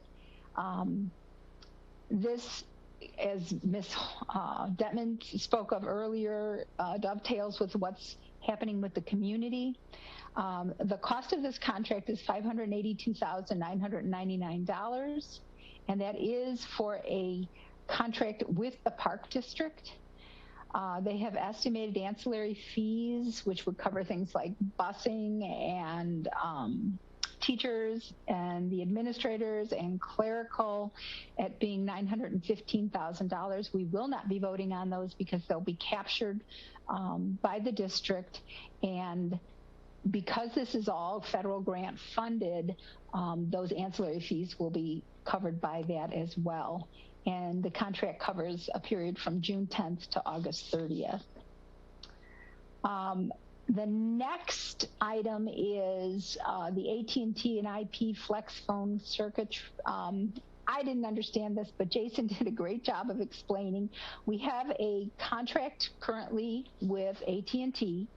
AT&T kind of covers this whole territory for business service, so we really don't have a choice. And again, we already have a contract with them. So this is a supplement to that contract. Basically, it's for the VoIP, the voice over IP address. And the easiest way to think about it is to think about hard lines in the school. So all of our business phone is covered through them. And so this contract covers that, and it's a 3-year contract at $32,443 a year, and that is $912 a year less under budget than it was previously. I think that brings us to the one we want to talk about, which is the ombudsman contract, and this is the last on our list. If you have questions about any of those other consent agendas before we move on to that, I'm sure there's people there that can answer them. Are there any lights, Ken? No, there are not. Okay. I asked Dr. Vosberg if he would take a moment to speak to the ombudsman program, the numbers, just both of our alternative programs. The reason you have the Roosevelt numbers in front of you is because that's the other alternative program for our students. And after the questions that were asked at the previous meeting when this was raised in January, no, that was February, we were wondering about changing the projected numbers in the contract, and the administration has chosen not to change that, and so I thought it would warrant an opportunity for an explanation why. So, Mr. Voss or Dr. Vosberg, could you please take the floor? Sure thing. So, this is our ombudsman contract, and we serve students right down the street here at Patriots Gateway. This is we're our 9th year with this contract. We originally started out serving 240 students. And in recent years, we've increased that to 250 students. There was a concern raised at the last board meeting based on attendance data this year, and then also some averages we've looked at if the 250 was necessary. So in the last month, I did spend some time talking to principals. The contract manager for this is Angela Carter, and she's retired, and I'm gonna let her be retired. I'm not gonna bother her. I do text her on her birthday, but I'm not going to call her about work. So I did spend some time talking to principals about the demand, and then looking at our numbers and working with some people in her department, in the SSAL department. So if you look at some of the numbers I've shared in board updates, we average about 210 students on a given day. But we average a service of 377 students. So there's quite a demand for the seats. The challenge is sustainability, keeping kids there long term, and then there's a transition phase. So it does take time to, you're meeting with a family and a student at, let's say, East High School, and making a decision on transferring to an alternative program. By the time that decision is made, transportation's arranged, there's a gap in time which could not fully fill the seats. But in talking with the principals, each year around April, the program is full. And so we don't like having a full building in April for alt ed when we have some needs, either academic needs for students that are behind in credits, or we do send students here on EIAs. So that's still a challenge with the 250 is not having possible seats in April. And so based on those conversations, based on our trends, we decided to stay with 250. We are predicting probably a bigger demand for alt ed seats next year, based on what's happened in the last year and a half. And we also need not only a place for students that needing an alternative setting, but also a place, I think it was raised earlier, a place where kids can earn credits, a larger number of credits in a shorter period of time. So in the past, we have had students earn up to 11 credits in a semester in this program. In a traditional model, they can earn 7 in their traditional school. So it does allow kids who are really motivated to get maybe 11 is the most I've seen. It's been a while since I look at that data, but it's a proficiency-based model. So what they do is they're retaking a class they may have failed, or they're taking a new class. They take a pre-assessment. It measures where they're at academically, and then where there's gaps is what they need to complete to finish. They don't have to start the whole class over again, and so that gives them a little bit of an advantage. We do that at Roosevelt as well. So that model works, and in the attachments, you'll have access to. We get a really nice summary. It's about 30 pages from Ombudsman. Welcome you to look through that and have questions next week if you have any questions. But they do a nice job of collecting a lot of data, and it's been a good partnership for us. One thing I did do also is spend some time working with Ombudsman and our legal department about flexibility with the contract. In the event that we aren't utilizing the seats, what options do we have? This is a 3-year contract. However, we can, if we notify them by March 1st, opt out of the contract completely, or use that as an opportunity to negotiate a different number. So if we needed less, we'd be able to do that. We do have the ability to add more. That's in the contract. We can add more seats as needed, but that'll be dependent on their staffing model. So they hire their staff based on the contract, just like we do. We're hiring staff based on our projected enrollment in the spring, and but there is some flexibility to add seats if we needed to.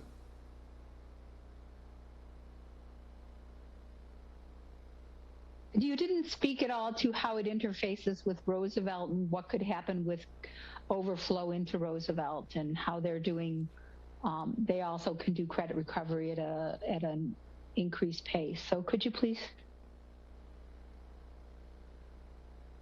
Right. So we have two options: Roosevelt and then ILC. I think the Roosevelt model has been around longer, and families prefer that. It's a little more based on the relationship building between the student and they're in smaller classes, where this is more independent and computer driven. We do give families an option, and we also use ILC as, again, a place for EIA students. We don't use Roosevelt for EIA students.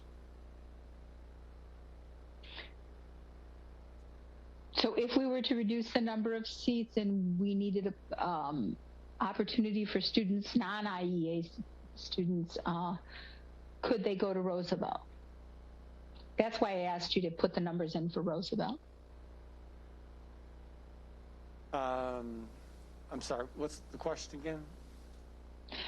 If the board, the concern was that we had too many. So say there were less seats available or not enough seats available at ILC, would students have the option of then going to Roosevelt instead? Do we have typically some open seats there, or not the EIA students, I get that. Well, yeah, if there's seats available at Roosevelt, that would be an option. I do know that there's like a lot of things we do, there's a season to the work, and typically most students and families, regardless of their history, want to start out in a traditional school at the start of a school year. They've had a summer off to think about that, and we think that's the best place for students, is to be in our traditional schools. And then as the school year progresses, things happen and kids fall behind academically, or behavioral things occur. So I would say, to answer your question, Mrs. McCulloch, there's probably a spike in demand at both locations in the spring based on what we've seen over the years. So right. And you and I had the conversation, and so just for the board's edification, that we can work with a student to get there at the beginning of the year if there's somebody who's not on track. I mean, if they are so deficit in their credits that they can't make it up, it is lovely for them to be in the traditional high school. But if they're so far behind that they can't catch up, we can work with them to have them move to ILC, but we don't do that at the beginning of the year. We don't push that, because of resistance on parents' part and students' part, because it's like a diet, you know, the first day it's always going to be better, the start of the school year is always going to be better. So is there a way we can do more with that? Yeah, there is. We do that throughout the year, but to our conversation, and what I spoke about earlier, most students, most parents, most school administrators do want kids to be in their traditional setting. There's a lot more opportunity for extracurriculars and co-curriculars, and maybe some additional elective offerings, and being part of the academy model as well. So, but to your point, it is, we do need to be proactive, and we emphasize that, but we need to get better at that, identifying students that are really deficient in credits, and the best place is to go to a place where they can earn more than the 7 credits in a semester. And we like to make those decisions in collaboration with the families. Can you also speak to the middle school piece, because that would be part of the way that we would fill these seats that that might be open? Sure. So typically we have not used ILC for middle school students. When we toured ombudsman facilities across the state, they do have a middle school curriculum, and a lot of districts do serve middle school students. So, and we do have a demand at middle school. We might have a bigger demand next year for kids that are behind academically, and so that will be on the plate as a consideration for next year. Had some conversations with Jen Lawrence, who's the new leader of SSAL, and we've talked about this already. So there is an opportunity for middle school students to access this. Typically, we use the ROE for middle school students in Alt-Ed, and that's a pinch for seats as well. We prepay for those seats, and we're limited. Well, we don't prepay for those seats, but we are limited by their staffing. So in the spring, it gets more challenging to find locations for middle school students with EIAs as well. And you, Mr. Rollins has his light on. Do you want him to go and ask? Well, there's two pieces that, and Tim might ask him because these are both on contract. But if we did put 8th grade students there, do we have to have that in the contract that they would take those students? No, because it's a high school program, right? No, it's not. It's not limited to just high school students. We can add middle school students as well. And the contract piece, if you have to renegotiate to a lower number next year, is there a way to put something in the contract that said we can reduce the number by a certain percentage and maintain the same cost per student? Or do we have to renegotiate the price per student as well then? We would have to renegotiate the whole contract. Tim, your turn. You remind me, because I don't have, saw it once before, but I'm not sure where it is. What's the cost per student? It's about $4,700. My computer logged out on me. It's about $4,700 per student.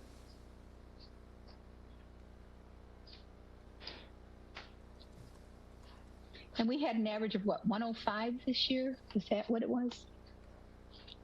Yeah, I think at the midpoint we were at 105 or 110. But. Well, tell us what they're at today. 2017, 2018, we had an average census of 199 students. 2019, 2020, we had an average census of 203 students. You do that math, I mean, that's about $230,000, $235,000. So I'm just asking the question, and these are averages, and so we seem to be paying $235,000 to have the flexibility to have more kids there during surge periods. And I'm just asking the question, you know, we talk about academic return on investment. How long is the surge period? How many people, if we lowered the number, how many people might not be able to go there? And is that really worth $235,000? Especially if we have the option in the contract to potentially, and I know it's subject to staffing availability, to pay a little bit more and get extra seats. Yeah, that's a great question. Again, we serve 377, average 377 students throughout the school year. So there is a demand, and it's throughout the year. At the end of the year is when we find ourselves running out of space. We're legally responsible to find educational placement for these students. We can get better at the transitions and increase the number of students on average that are there. I also, again, we'll have a bigger demand for alt-eds, based on what the principals are saying, we'll have a bigger demand for alt-ed seats this coming up school year than we've ever had. We started with 240 9 years ago, and It's a 3-year contract, and we're locked in for 250 seats for 3 years. so we can, if we notify them by March 1st, we're not locked in. I've talked to them, there's language in the cancel contract. the contract, you have to terminate the contract, is what you just told Mrs. Yes. McCulloch. We can terminate it and renegotiate the number. That's confirmation from the contract manager from Ombudsman's side. You know, I guess what I'd sort of like to see, and maybe I'd like to see it before the next meeting, so you've given us the average, you've given us the total number of students served, you've given us the average, telling us that the surge comes in April. Can we see like a daily census in April? There is a surge throughout the year, but in April is when we deny students and a place to go. We don't have an alt-ed seat in April, is what I'm saying. For high school students and probably some middle school students as well. There's no way. But you said, yeah, you had said, Dr. Vosberg, you said that there were actually open seats in the spring, and that we actually we give each school a certain number of those, right? Like 100 each or something like that, and that some principals weren't using them, but they weren't communicating to other principals that they weren't using them, so there were open seats. I don't recall saying that. What I did is I followed up with the principals and asked them, do we need the same amount of seats, less seats, or more seats for next year? They said, we don't need less. The last full year, 2019 school year, they were told in April, we're out of seats, so we don't have a location for your students. What I talked about, Mrs. McCulloch, was making sure we're monitoring student attendance. If you look through the report, we're at 70% attendance, and that's where there's a challenge, is monitoring the attendance, making sure that students are attending on a regular basis, and when they're not, we have a tough decision to make. These are kids who are, again, required by law to be in school. They're under 17, most of them, and we have a challenge sometimes getting kids to come. So it takes some time to work with a family, work with a kid to improve their attendance. Also, what we can do, and what we've done, is we can drop them from the attendance rolls to open up a seat for another student. However, because they're under 17, they can re-enroll the next day. So we really try to work with the families on that, and we can do a better job at those transitions. As I said, the average demand is 377 students in a school year. Based on our data right now, the number of students that are off track, and not just off track by a few classes, off track by several classes, we'll have a bigger demand next year than we have this year. Dr. Vosberg, I just did the average, and it was 327 for the 8 years. If you add up all those numbers and divide by 8, it's 327, not 377. And in any I'm event, not sure. buying seats, and so what we should be looking at is the daily census, not the total number of kids, because kids don't stay there all year. You've already said that. Our preference is to have them stay in their home schools, go there for a period, they come back into their home schools. No, some of them go back. Some of them stop attending school. More of them probably stop attending school. I don't have the data, but based on what the principals are telling me, more of them probably stop attending school than go back to their home school. Do they stop attending after they get all the credits they need, or they just stop? No, they just stop. And then we have that gap because I don't know how many days we have to give them for not attending and just stopping before we provide the student to somebody else. So it's 10 consecutive days to drop a student if they don't attend 10 consecutive days. Percentage of the But do we students there are there for credit recovery as opposed to being on EIAs?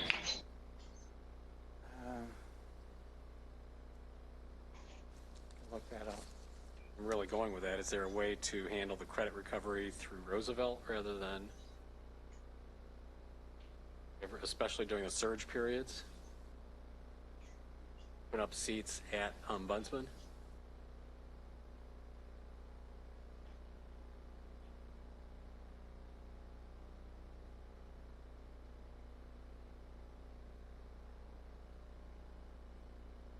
It's in the report, that question. I have to look it up and find it. It's in there. But yeah, Roosevelt is an option, as we said earlier, but Roosevelt also has capacity. And if there was capacity at Roosevelt, we would send kids there.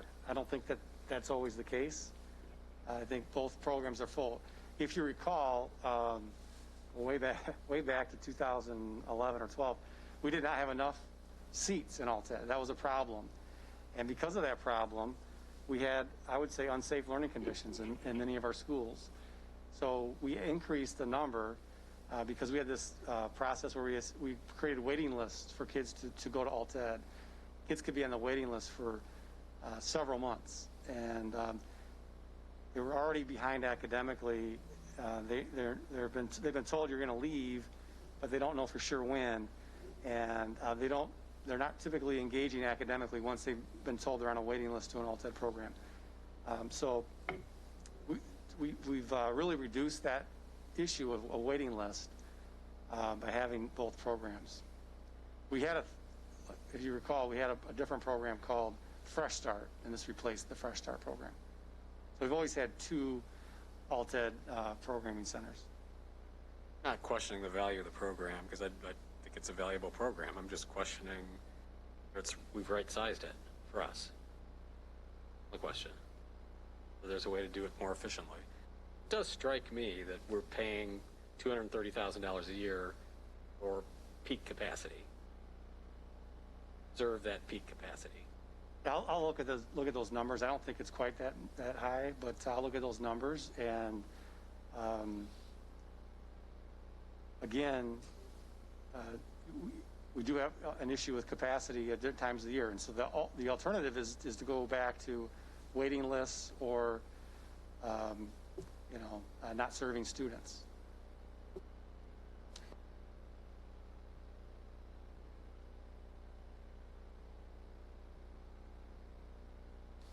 Ms. McCulloch, anything else?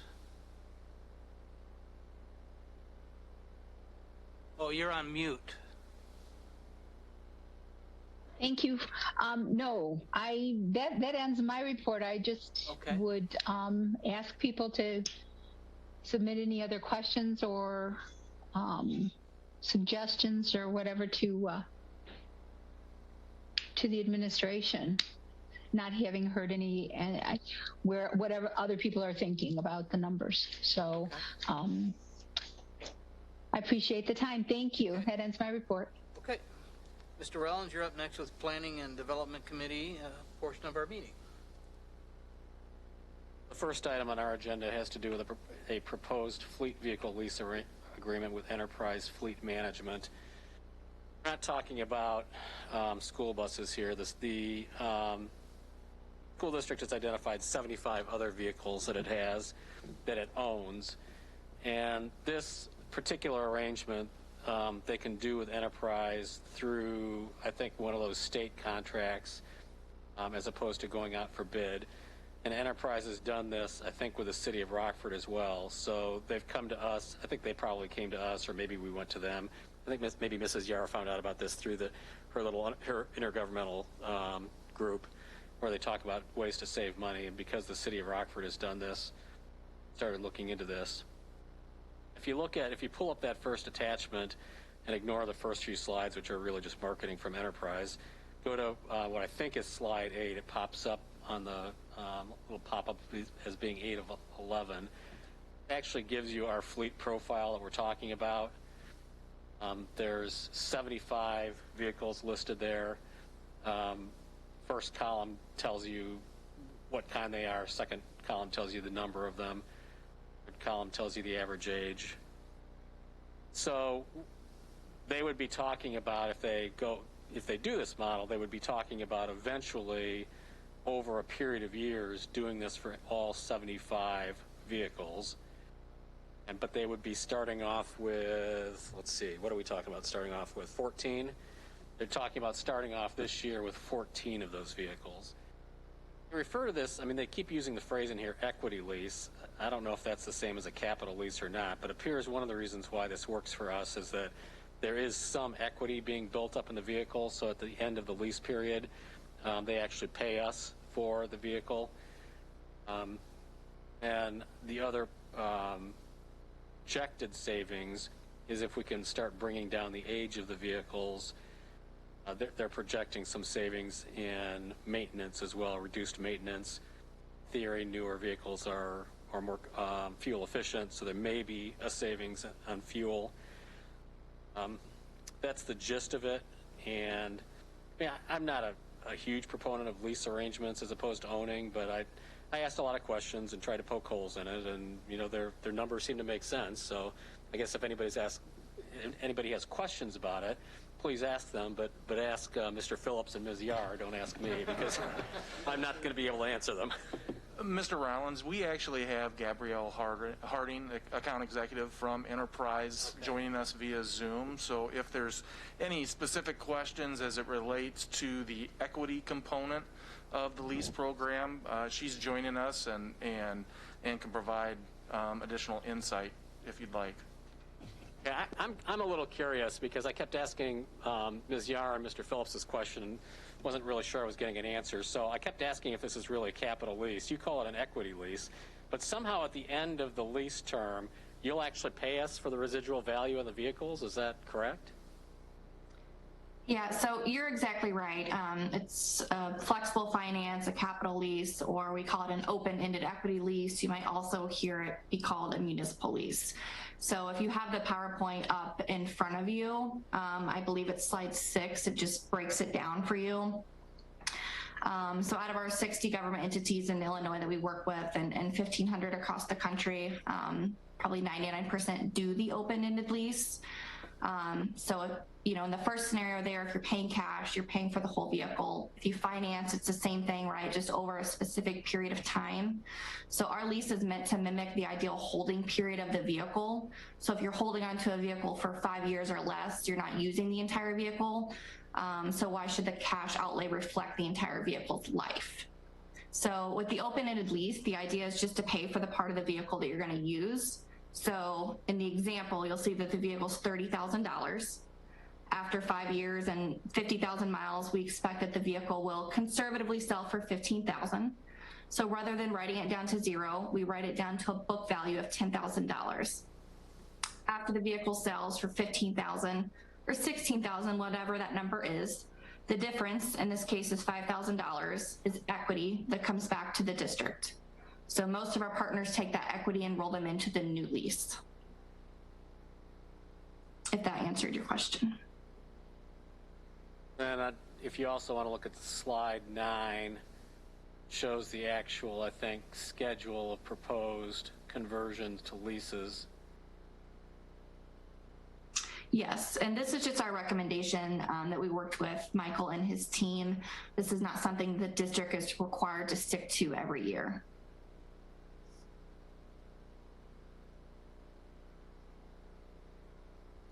Is this the fleet analysis PDF that we're supposed to be finding these pages on, or? No, it's called Presentation 3.2.21. It's the very first attachment. Okay, I went to the wrong one. Would be nice if they were putting that up there for us on the screen. Enterprise lease presentation. Gabrielle, can you share your screen? I sure can. Give me just a second here. Oh, that'd be lovely. Thank you. Of course. Hey, while she's getting there, does anybody know from a process perspective why this is not under, I mean, is this considered new business? It is, isn't it? It's not consent. Correct. This is not under the consent agenda. Got it. Thank you.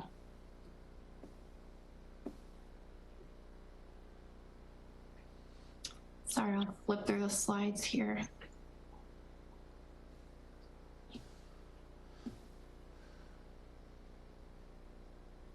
This slide, I believe you are referring to. So this is a 10-year financial model. Again, keep in mind this was just our recommendation. The top of the spreadsheet shows the assumptions that we've input into the analysis with coordination of staff.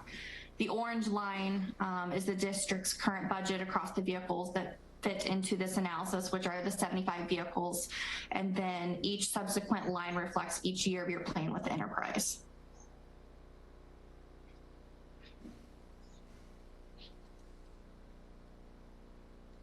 Siegel, So did you have a question? Yeah. I do. Can you talk to me about some of the variables that would affect the equity gain? Because I'm assuming that you're not going to, when we take a vehicle, say, we promise you that when it's time to turn these in, you're going to get X number of dollars. But that it could be, the market says it's not worth this much. It's got more dings than it should have, et cetera. What things would affect the equity gain? Yeah, great question. So this is not like a traditional dealership lease, so there's no over mileage charge or wear and tear penalty, anything like that. When we go to set that book value, which if you remember in that example was $10,000, we're ultra conservative, assuming, you know, if you're familiar with Black Book, which is the commercial version of Blue Book, that vehicle is going to come back to us in very rough condition. So we assume very conservative numbers in our book value and when we predict out the resale market. Now as enterprise, we do buy and sell more vehicles than anyone in the world. So we are really good at predicting out what the resale market's going to be. But obviously things can change. But again, you know, if we set the book value at 10,000, something happens where the market drops drastically, we estimated 15 to 16 and it sells for 12, then you're still in a positive equity position. Okay, thank you. Mm-hmm. Tim, I have a question. This is Jude. Okay, go ahead, Jude, and then Mike's got his light on after you. I've never leased a vehicle in my life, so I don't understand the process totally, but one of the questions I would have, so across the top of this slide that she has up there, maintenance, fuel, I mean, we're paying fuel either way, right?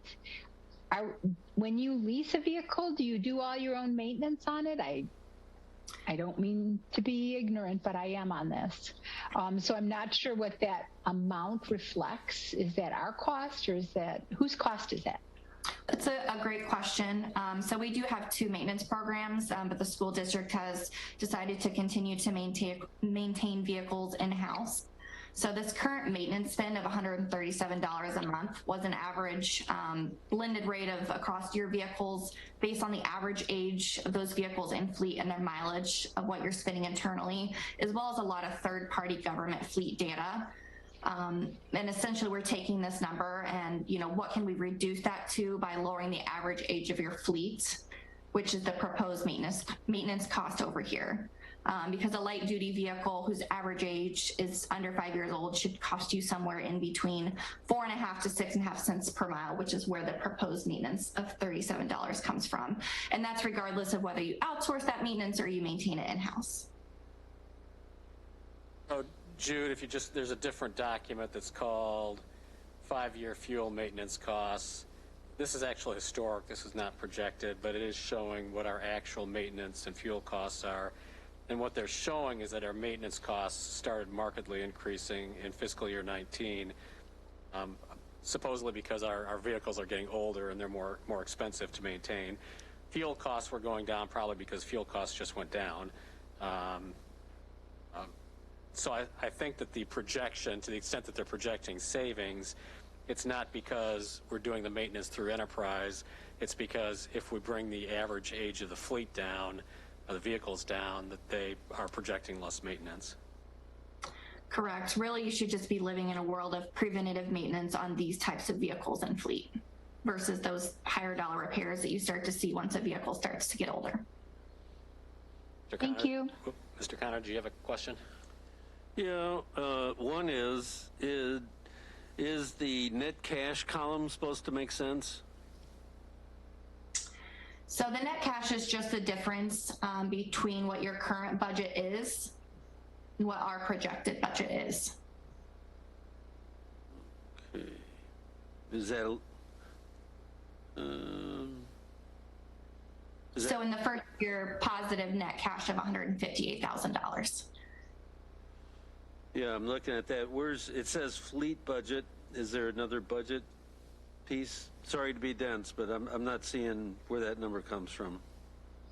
Yep, good question. So the fleet budget, the orange line is yours. So on average, you buy about 6 vehicles a year with cash. So that's where the purchase number comes from. The maintenance number comes from this $137 a month across all 75 vehicles. And then the fuel, it assumes $2.35 a gallon at 12 miles per gallon, bringing today, you spend about $397,000 all in on these 75 vehicles.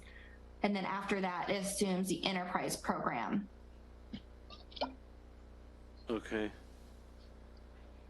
So you're saying that if I added up all those numbers before then, I would get this net cash. I guess what I'm struggling with in particular is what it represents.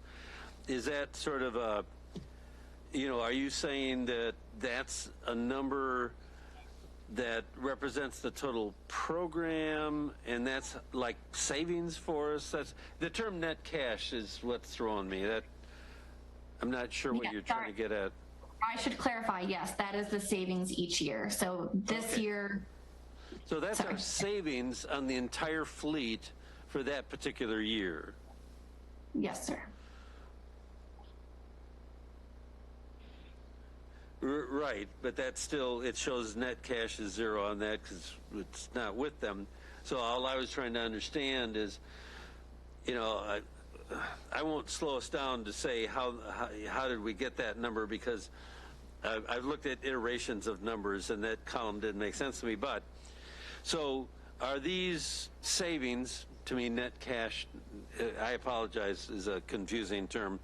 So if these are savings, should this then total up, is that where you get the 10-year savings number of 854? So if I added up all those, because it looks like it's less than 854, so that was the other part. I thought that was savings, but I wondered, so does it add up to it should add up, 854? yes.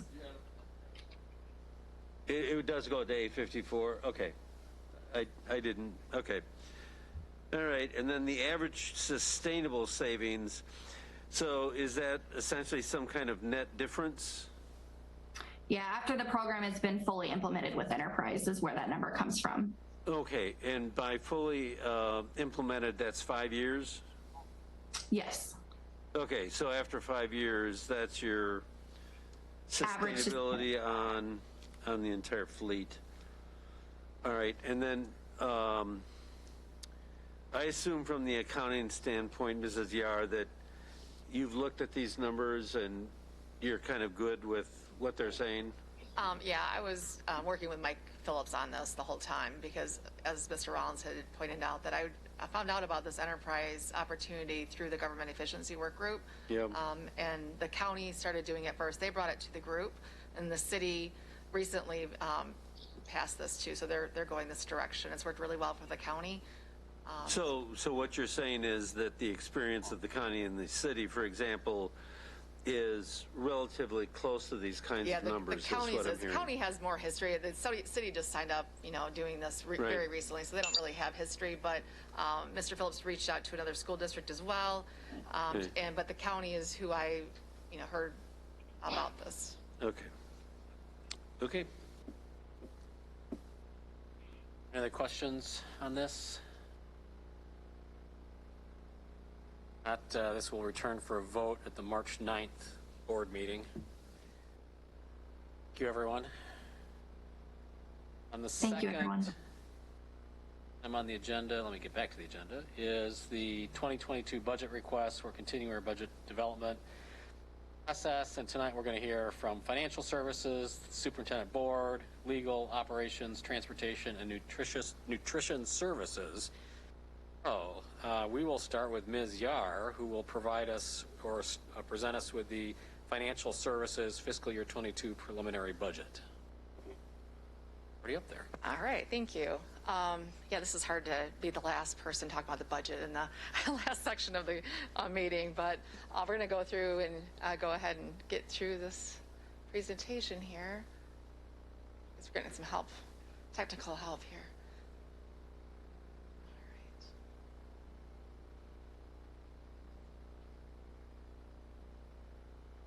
All right, thanks, Connor. All right, so I'll be presenting Financial Services Preliminary Fiscal Year 22 budget. We fall under Goal 5, which is resource allocation, which is what we're working on tonight.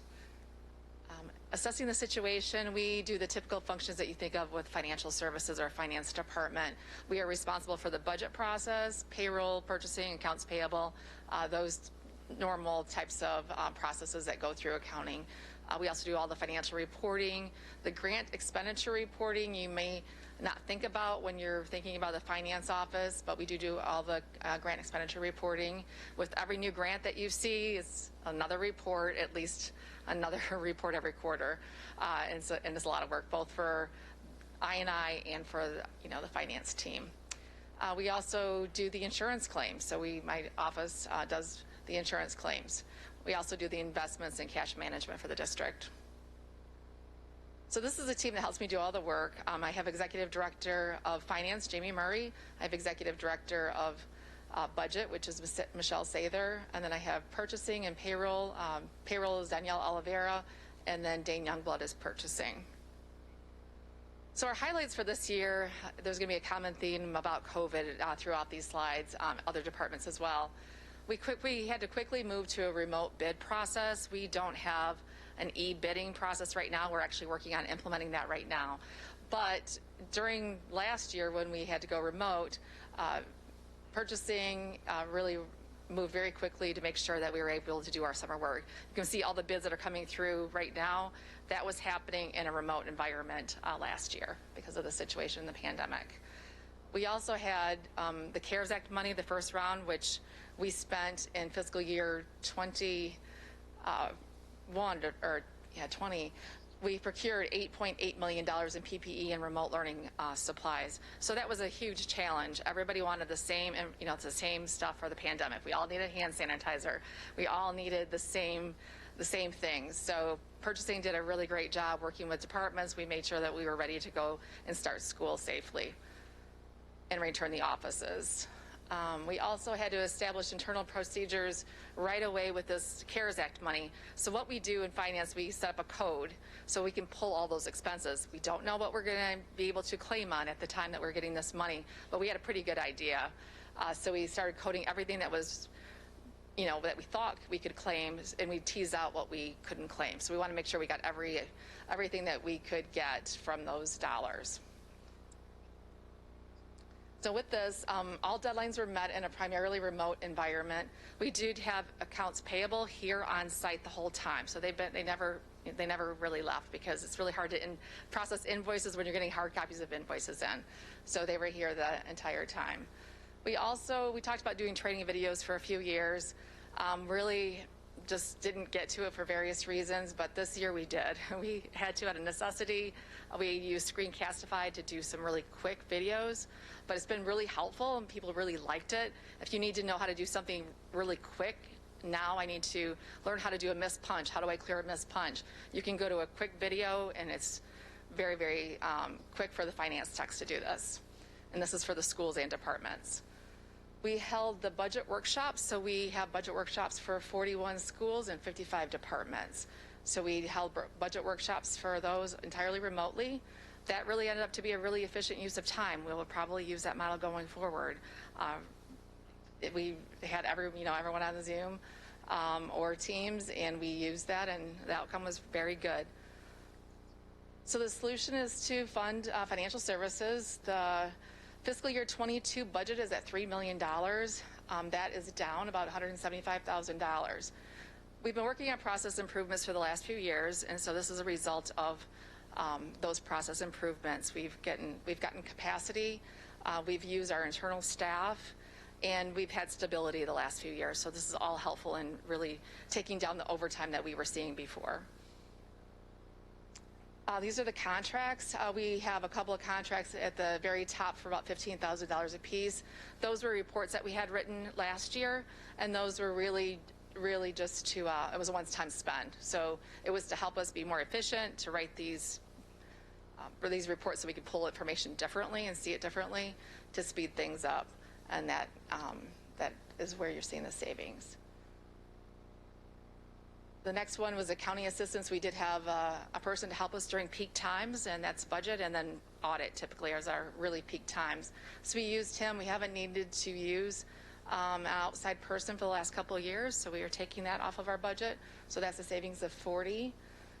You might recall last year the GARDA bid came in, the RFP came in, it was really high, and that was at $53,000, and I said we won't do that, which we are not doing.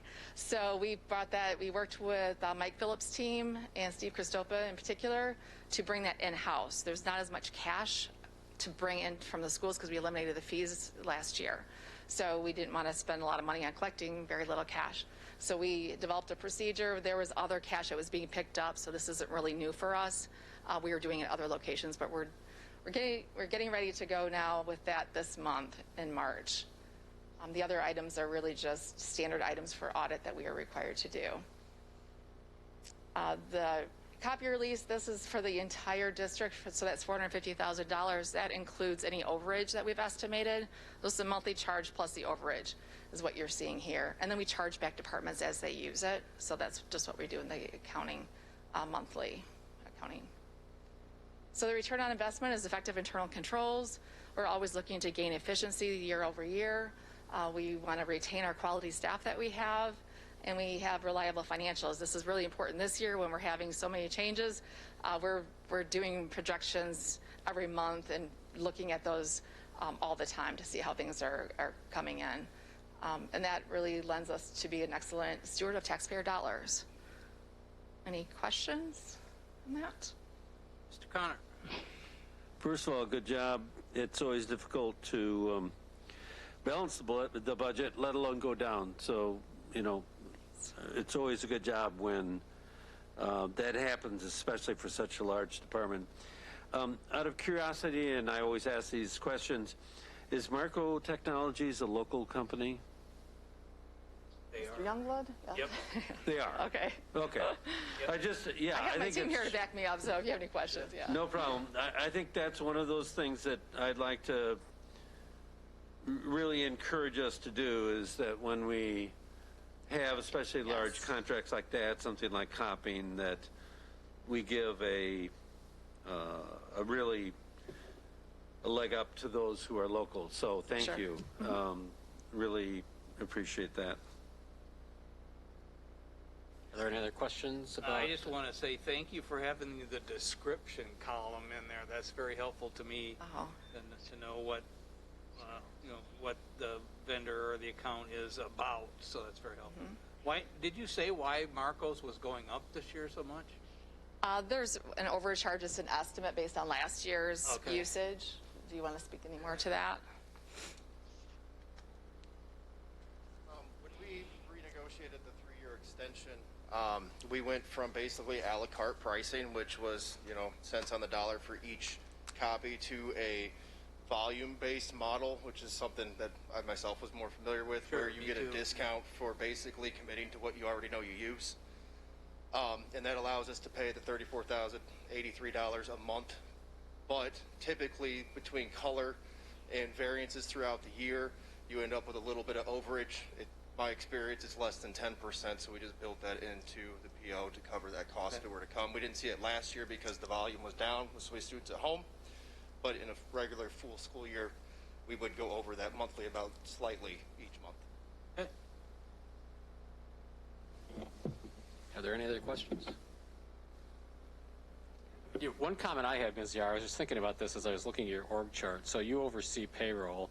And I just got to say, for the first 6 or 7 years I was on the board, I was hearing constant complaints about payroll, and I've heard nothing for probably 3 years. So from my perspective, no news is good news, so thanks. Thank you. Yeah, thank you. Next, we will have Dr. Jarrett, who will present the Superintendent Board Fiscal Year 22 preliminary budget.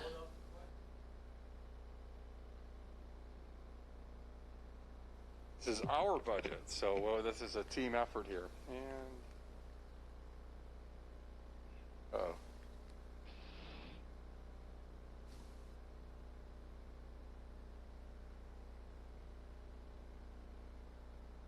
letting the suspense build here. turned off? Yeah.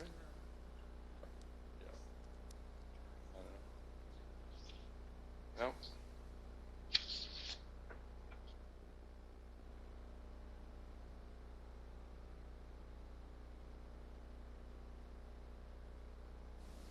That was it. Thank you, Mr. Producer. So the Superintendent Board budget, very simple organizational chart. You work closely with Mrs. Fromm and also with Amy Linneberry and myself. The highlights of what we do, board governance, which we've done a considerable amount of work on over the last year, and that is a big portion of our collective work together. PDSA and academic return on investment was a big contract that we ran through previous years. Scorecards, support, lobbying, and community partnerships will all be reflected in some of the high-level work that we do. But ultimately, we're a very small part of the budget that ultimately impacts the entire budget in the large scheme of things. What you can see is a net savings of $16,000 year over year as you combine the two budgets. I will point out that this is the third consecutive year. We overall are down multiple $100,000 from where we were a few years ago. It's relatively modest this year. The big ticket items that we invest in, we continue to make that $6,500 a month, $78,000 total investment in McGuire Woods, which Mr. Siegel is working closely with that group this year, which I think has been a positive development with the external stakeholder relations. Last year, we made an increase from $70,000 to $125,000 to Alignment Rockford because their overall operations have increased, and we have a model that we attempt to fund about a third of their operations. And so as they have grown, our commitment has been there. And Diligent Corporation is Board Docs, and I think we all greatly appreciate the service that is provided by Board Docs. And that really is the big picture here. Bottom line is a lot of the savings has come from continuing to tighten up travel budgets.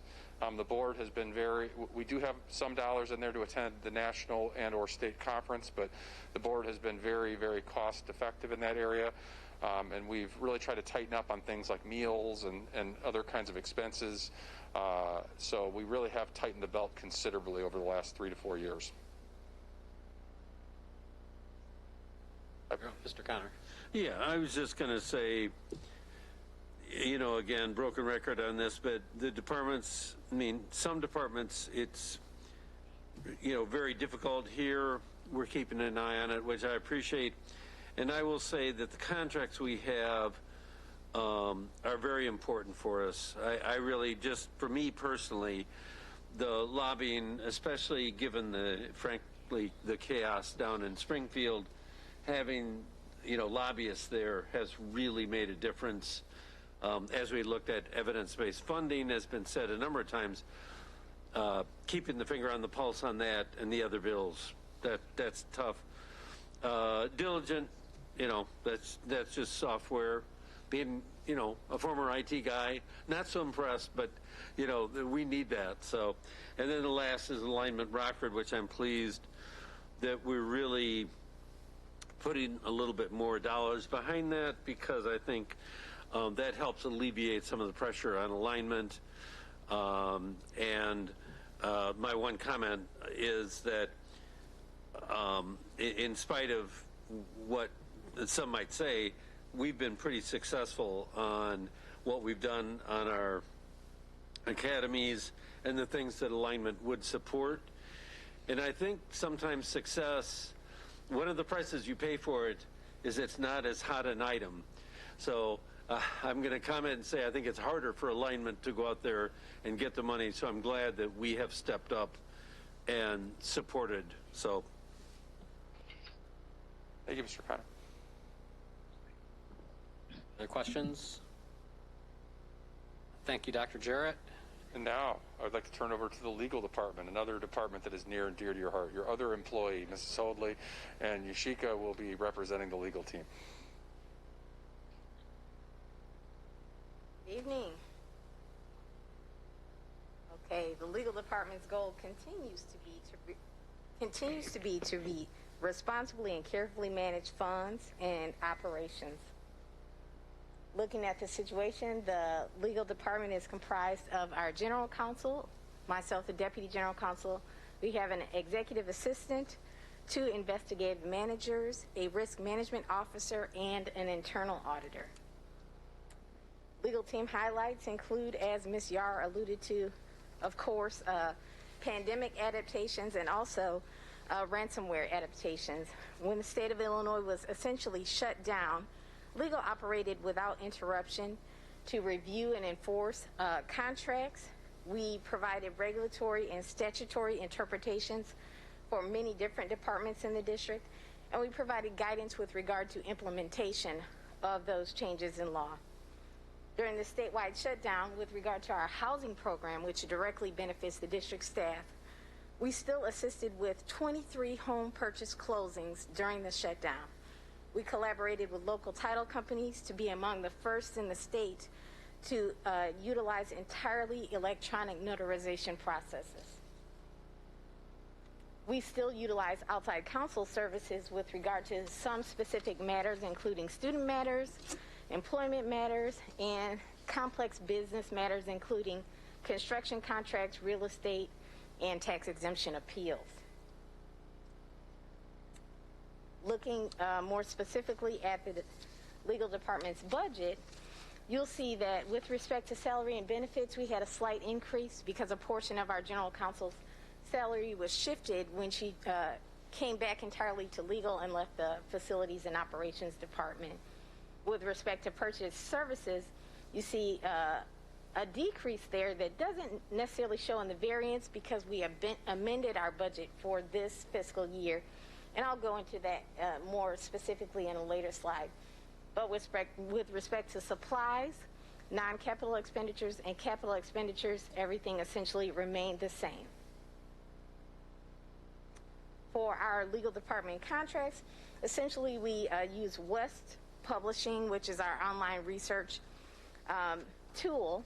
We had budgeted $10,000 for fiscal year 22, but ultimately we were able to negotiate that down closer to the $7,000 that was budgeted for FY21 as well. So you will not see that increase in our budgeted amounts for West Publishing. Outside counsel expenditures, that is a slide that I really will delve into a little bit. For FY17 and FY20, those are actual ending balances that you see there. The numbers are really small, and absent my glasses, I can't give you those specific numbers. However, FY21, the budget was amended, and it was approximately $300,000 less than the FY18 expenditure. And this year, we began with a budgeted amount of $875,000, amended that down to $575,000. For FY22, we're budgeting $675,000 for outside counsel, which is approximately $200,000 less than what was budgeted for FY21 originally. Looking at our return on investment, we'll continue to control risk, enforce district policies and procedures, and continue aligning our internal audit and investigative priorities with the district's objectives. Thank you. I'm available for any questions. So again, I mean, an increase of under 1%, I think that's really pretty well done. The legal department has had, I think, a lot of challenges, so really well done, especially that outside counsel expenditures, because that's hard to control, I think. We have so many wild cards, and so really kudos to legal for keeping particularly that one down. I think that's, from my point of view, I think that's a real positive. So, thank you.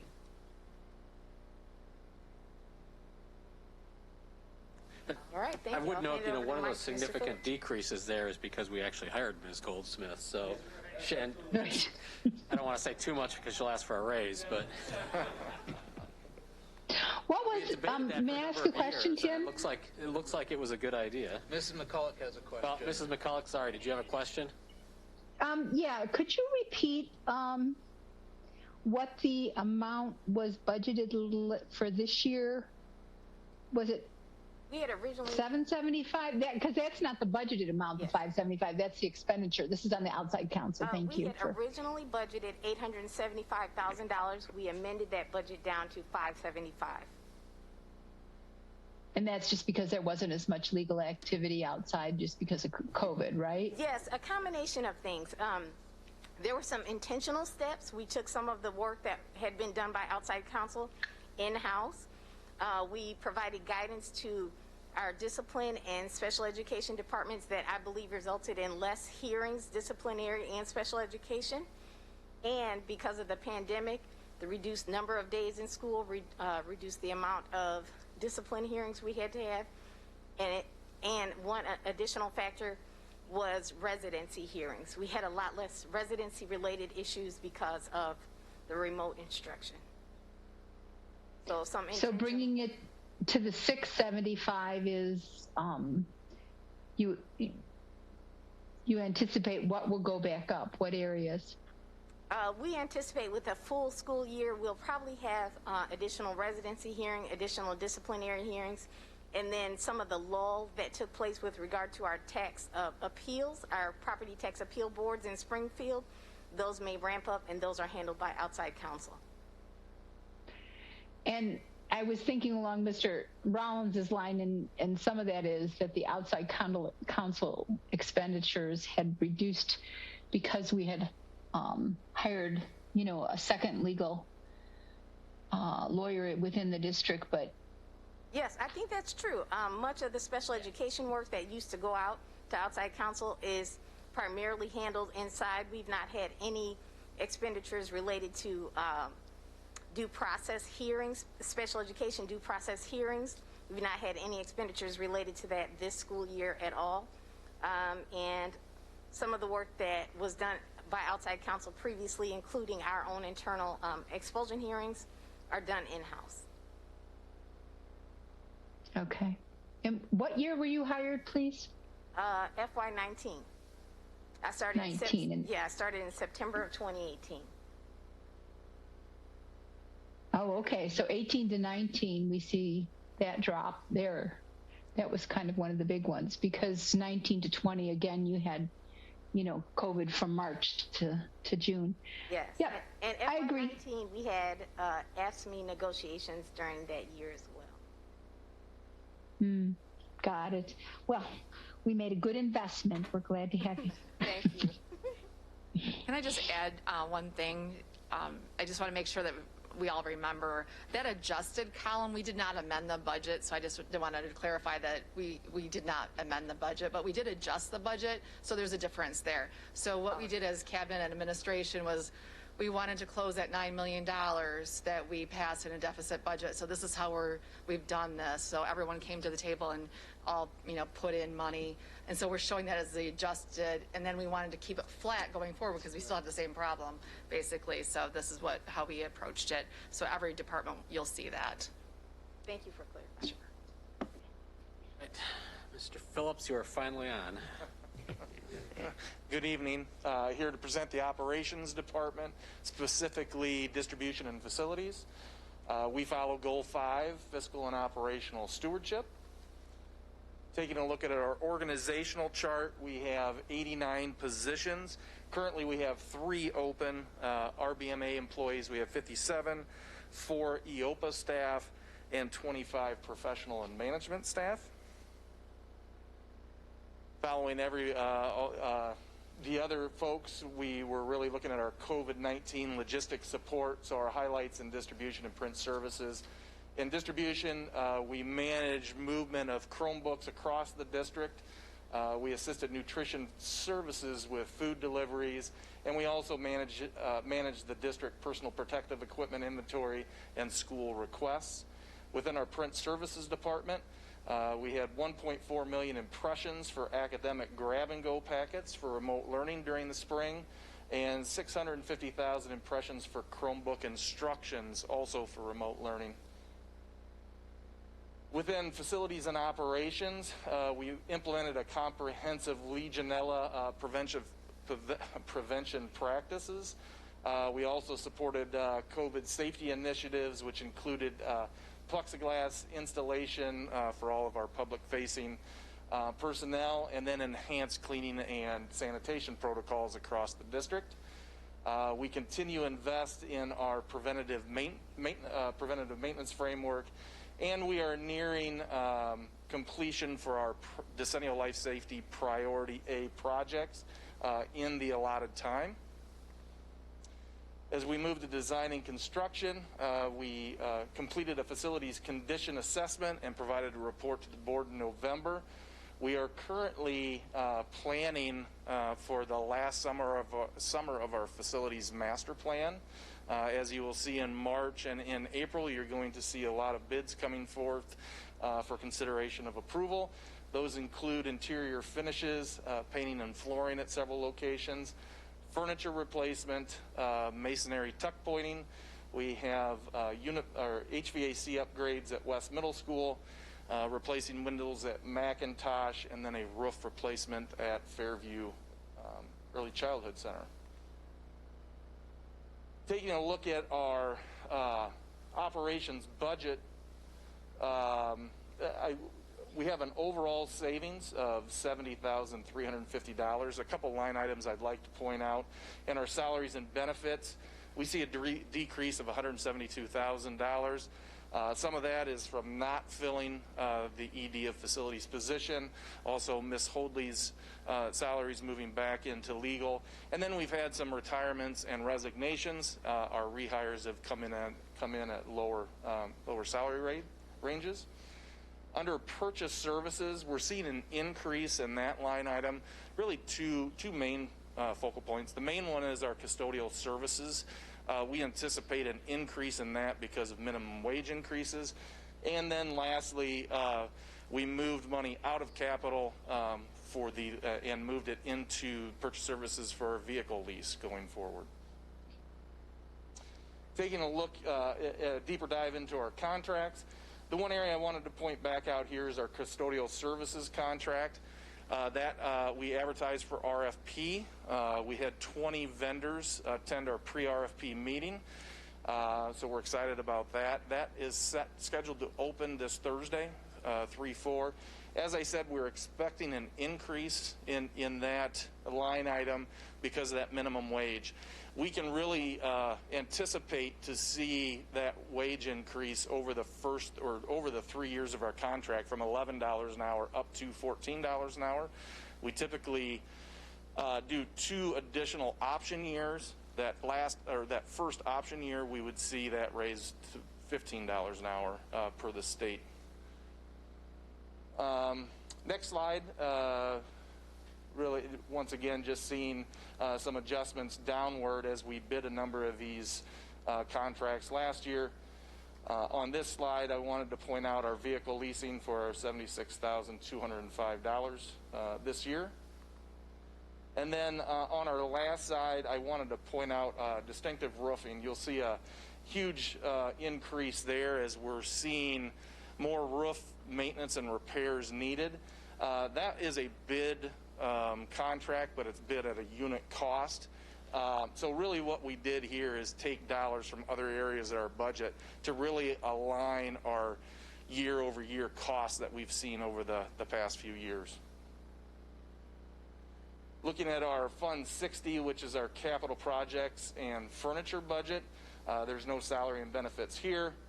The common theme here is as we have moved through our facilities master plan and completed a number of our projects, our scope of work continues to decline.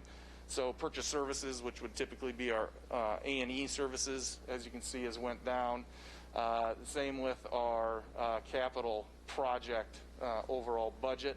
I will point out in furniture, we have about $5.6 million we plan to spend this summer. We're actually pulling about 2.3 back into fiscal year 21 to avert some furniture price increases. All that furniture will be received and installed by June 30th. The remaining 3.2, we'll be putting in purchase orders for those. We'll receive that furniture in August. That will be installed prior to the start of the school year. Overall, we're seeing a decline in capital expenses of $4 million. Life safety budget, We see a slight increase there. That's my salary moving from the tort fund fully into, or a portion of it into Fund 92. Slight increase in purchase services. That's due to some A&E services for the roof project at Fairview. Overall, we're seeing a slight decrease in the total capital expense by $12,000. Some contracts that we have within life safety. We did have Johnson Controls as our fire alarm inspection service. We sent that out to bid last year. That is now Cintas. So Cintas is doing our fire extinguishers and our fire alarms, thus the increase. Parnell Conabear does our indoor air quality testing as needed. They also design our asbestos projects as they come about. You'll see two projects, Summerdale and Rolling Green, coming to the March 9th board meeting, and they help us with that service. Return on investment, we create spaces that promote learning, collaboration, and social health, control exposure to risk, and provide support to all schools and departments. Any questions? One of the things I'll throw out there that I think I'm not making this up, that Mr. Phillips had told me during our committee meeting, was that on the custodial contract, the district this time has divided it up into zones, divided the district up into zones. Correct. They will allow people then to, they're hoping to get more competition and get, allow smaller contracts to bid on groups of buildings, so that we will not necessarily have a single contractor throughout the district. So I think that's when we were having our difficulties before. That's one of the things that we had talked about possibly doing going forward, and the administration listened, and they're experimenting with that. So it'll be interesting to see how that pans out. I had a couple of questions. One, on the West Univents, will those be similar to the Univents that we have, like for instance at Auburn and, Guilford? Correct. These are Univents that are in the classroom, so it's heating. This will include a cooling coil, so at some point in the future we can add the cooling infrastructure to air-conditioned classrooms. Read my mind. That was the question I was going to ask. Yes. Okay. That's all I've got. Does anybody have any questions for Mr. Phillips? Mr. Connor? I do. Let's let Mr. Connor go first, Jude, and then I'll call on you. Oh, okay. She could go first. That's fine. So, again, I'm going to say the same thing. It's really, I know some of these are kind of, they're large expenditures, and sometimes it's capricious how they go up and down, but to be essentially flat on, really almost $30 million, I think is pretty good. And one of the things I'll say that we've said a number of times is, how many governmental bodies can say that they've run such a large, complex organization and kept that dollar amount flat? And since one of the things Mr. Phillips mentioned was the 10-year plan coming to a close, and proof in the pudding again is that that's really, from my point of view, ahead of schedule, and I know it's slightly under budget. And again, I think you're going to go long and far in the governmental sector to find that. So the fact that this is flat is, I think, an excellent job. And I'm glad Mr. Rollins said that about putting it, and I can't remember if it's exactly quadrants. I think there's some division, above and below State Street, right? Correct. We created two zones using State Street as the delineation. So we have a north zone and a south zone. I think they're within 45,000 square feet of each other. All of them have the same amount of high schools and middle schools, so it's a nice blend. One thing we were trying to do is create to lower a barrier of entry potentially for a smaller custodial firm if we bring down the overall square footage that they're trying to clean. Well, this is so full transparency. Mr. Phillips and I have talked about this, and one of the things I'll say is that and Mr. Rollins is 100% correct that to reduce the barrier for entry really makes it more competitive for local firms. I mean, this is something that we've said repeatedly as one of our themes is we want to have firms in our geographical area more competitive. The other thing, and Mr. Phillips, if you could maybe speak to this, is sort of the quality assurance part that's built into this bid for those custodial services, because I think that, if I might say so, for those of you that haven't been listening to this for years, which really, fortunately, some of us have had the privilege of listening to this over and over and over, is the quality of the cleaning, and of course the local management that Kathy Ellis has done a great job, and I think that has really improved. But I think there are some ideas, if I might say so, in this new bid, and if you could just say so first, I really have to give kudos to Kathy Ellis, Wilson Bailey, Director of Facilities, and Dane Youngblood, Director of Purchasing, that really dove into this, and you know, we're looking at some creative ideas to improve our cleaning and really to improve our collaboration with our cleaning partner. So one of the things we did this time is we have added a penalty clause into the contract. It is a small penalty, but basically if they're not meeting our cleaning goals that we have outlined, that we are able to, on a monthly basis, establish a penalty for items not met. So my past experience from the construction field, typically if you have a penalty, you have to have an incentive. I reached out to outside counsel to discuss this before adding it into the contract, and they felt that it was fine just to have the penalty itself. You know, our intent is to work very closely with our provider, and hopefully we don't have to establish penalties, but it's there to protect us. Anyway, I wanted to give an opportunity for operations to say that, since quality had been such a huge issue, and for those of you that are newer on the board, that is actually something we spent a great deal of time as we updated the survey, and there's representation at the building level from both the principal and from union representation on the quality and the cleanliness, and that, I think, in and of itself was really a big deal. And so now we're just building on that to put it into the contract.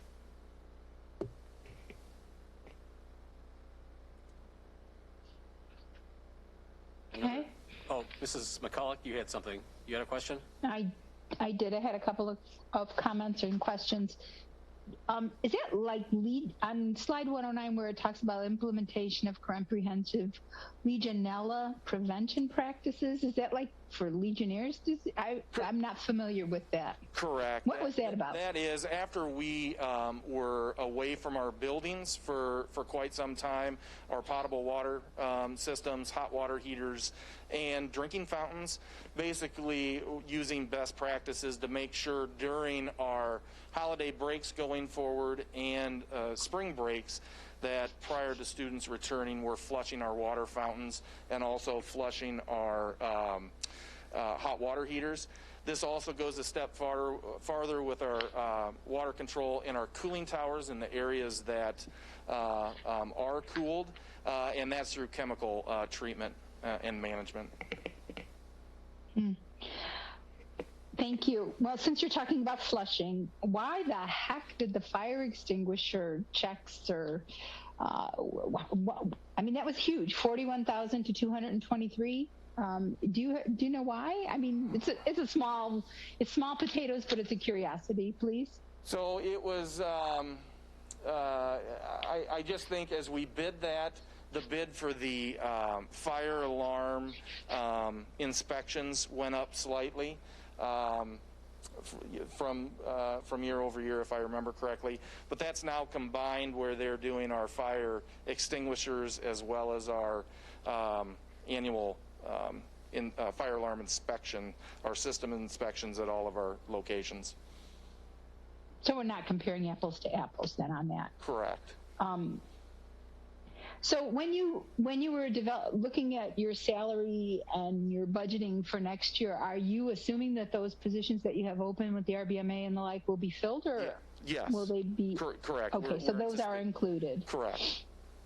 Okay, and it's fortunate that we did our construction when we did, considering how much the cost is going up with materials right now as post-pandemic.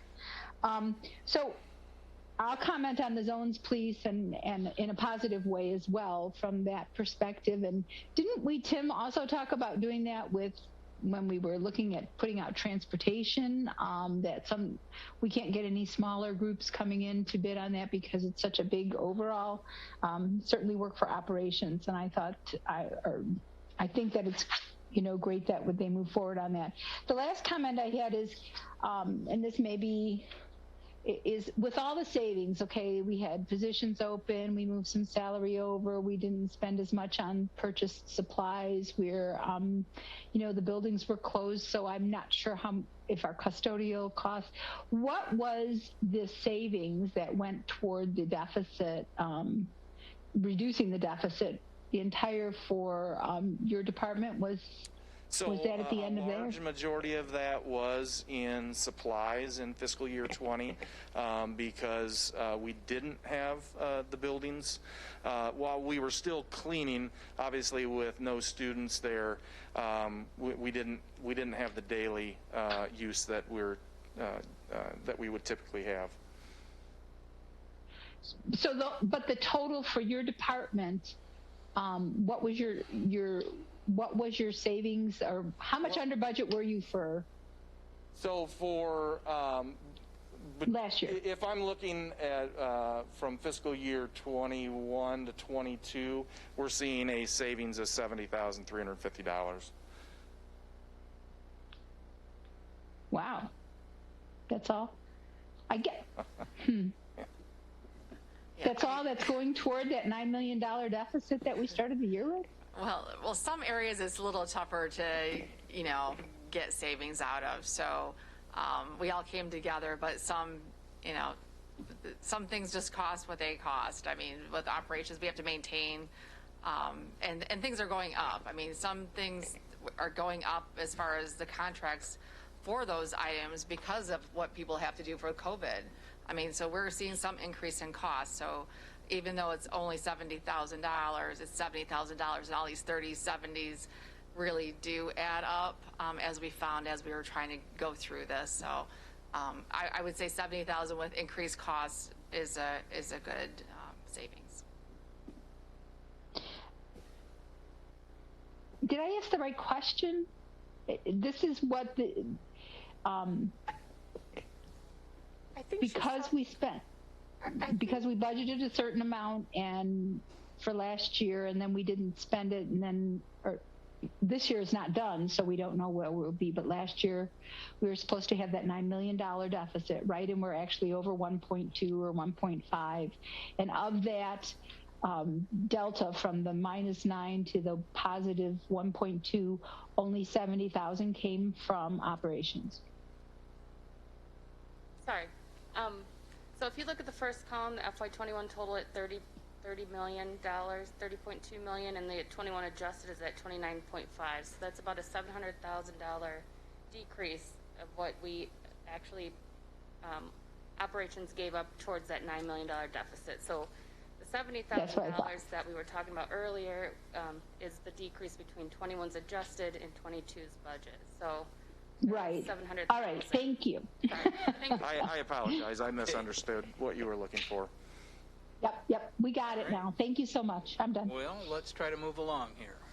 Okay. Any other questions for Mr. Phillips on that? If not, we'll move on to transportation. Mr. Phillips, are you doing that, or Mr. Slife's here? So.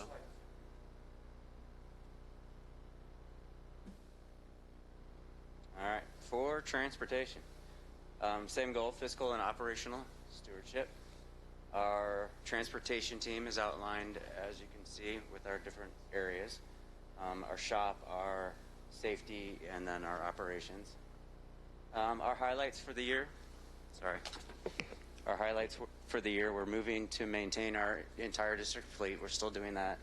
adaptability in all of our changing of busing needs throughout this whole COVID thing. And we continue to make changes, so it's been fun. And meal distribution. So now on Tuesdays and Fridays, we don't only just deliver students, we deliver meals out in the community.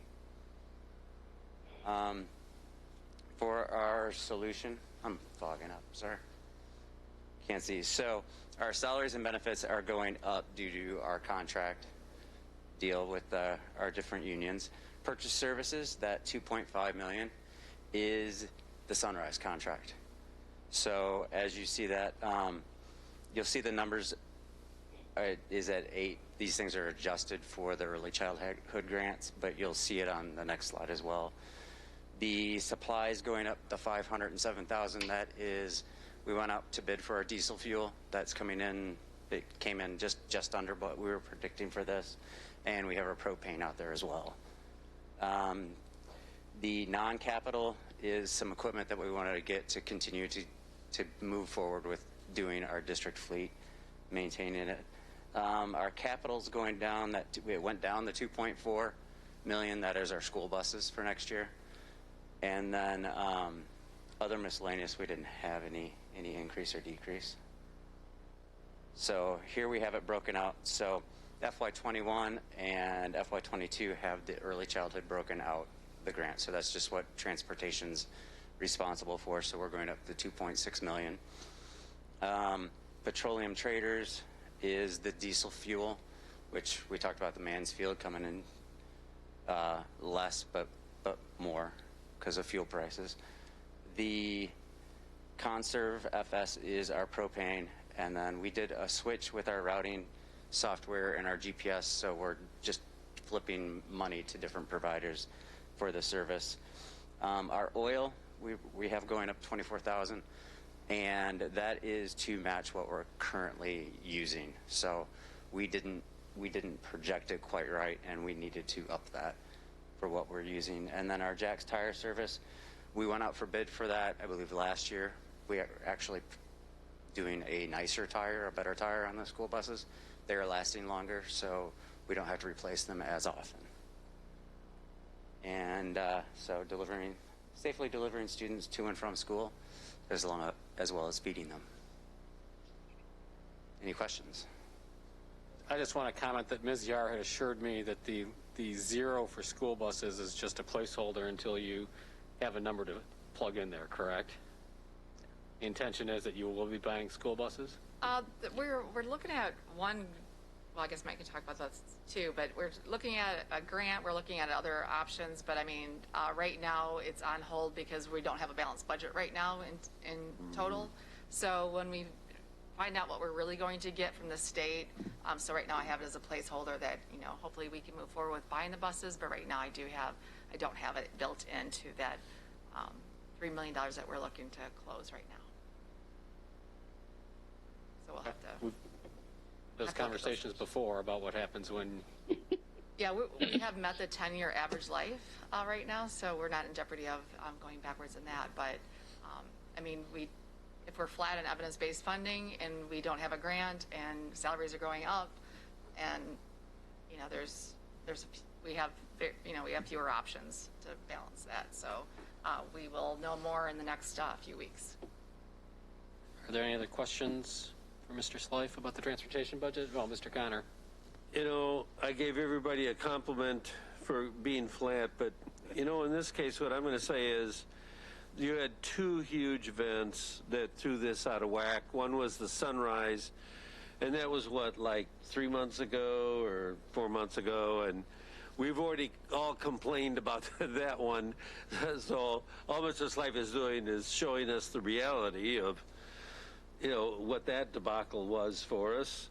And then the other is the diesel fuel thing that, I mean, we can hardly do anything about that. So to any people in the public that are actually still watching this, and man, God bless you, it's 8:20. I mean, if you haven't been asleep yet, you really, the fact is that everybody's worked really hard to keep these down, and I know the details that that the transportation has done, and really difficult work. There's a lot of tough choices. So I want to say, even though we've had these huge increases, I don't know what we could have done about it. So really, kudos to transportation for doing the job that you've done.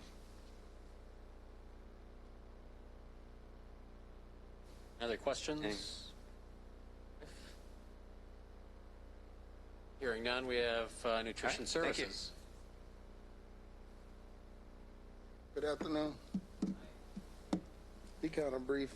Had to take my hat off. I have light sensitivity. So, let's see what we got. Right, nutrition services department. Assessing the situation. I ask that you speak a little louder into the microphone. Would you introduce yourself, because we haven't met you before? I'm Danny Eccles. I'm the Executive Director of Nutrition Services. Right. Thank you. Currently, we have an office professional, also ops manager, and finance manager. Sorry, I have to put my hat back on. Additionally, we have 7 supervisors that run the daily logistics here at our RPS. Some of the highlights with nutrition services. This school year, we operate in all 42 locations, so we should commend all the lunchroom staff for being available to assist in this daily effort. Additionally, we were able to implement several service models, in-person feeding, classroom distribution, grab and go process. Also, we work with Mr. Slife and his team with the remote distribution, and then also we had afternoon pickups as well. Some of the positive feedback we had was Channel 13, we were featured there at Jefferson High School. Facebook, a lot of positive feedback there. Also, feedback within Let's Talk, and additionally, the partnership with our community organizations. Currently in the FY22 budget, as it relates to participation, we did an analysis of the last 3 years where we were able to capture our projected participation as it relates to free state national school lunch and national breakfast program and snack. And so we did, again, analysis over the last 3 years. Catering will be down this year due to several factors. More so than anything, it's just going back to the normalcy of receiving food from outside of your home, similar to the restaurant industry. Next slide. We had an increase in salary and benefits due to unionized contracts. Additionally, purchase services increased. And again, supplies, we decreased a little over $500,000 due to just doing an analysis over the previous 3 years for the district. We came in flat for non-capital and also capital purchases.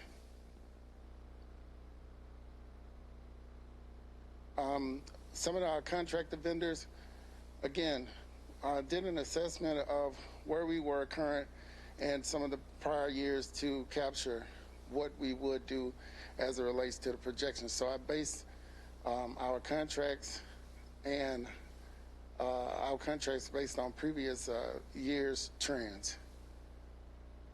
Uniform services, we're projecting $15,000 with Airmark. Again, our overall analysis of our linens and our aprons usage to capture about $15,000.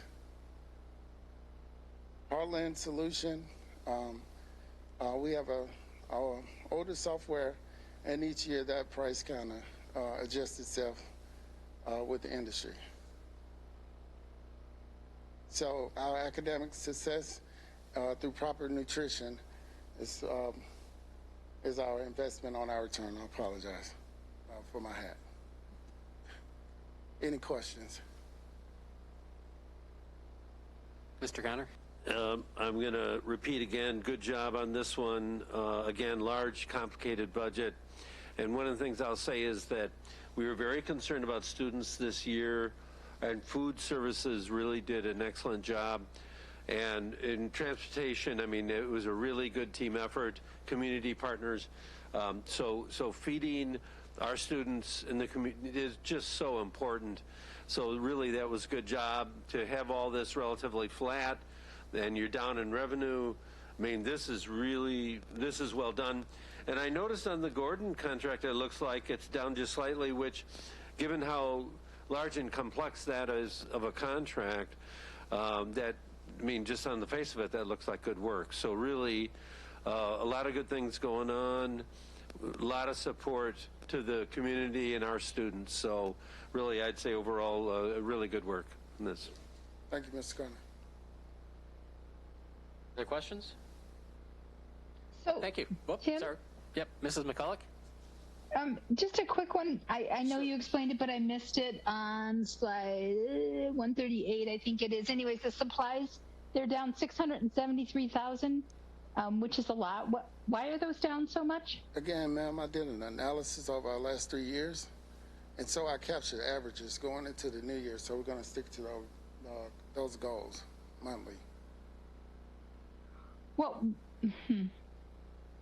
so our actual expenditure on the supplies last year was... Okay, go ahead. So the 7,252 was the actual expenditure, or that's what's budgeted right now, right? Again, that was budgeted, and then we're, again, looking at what we spent so far and looking at prior years, and so we came with 6.5. Great. Okay, thank you. Thank you. Any other questions? Thank you very much. Thanks.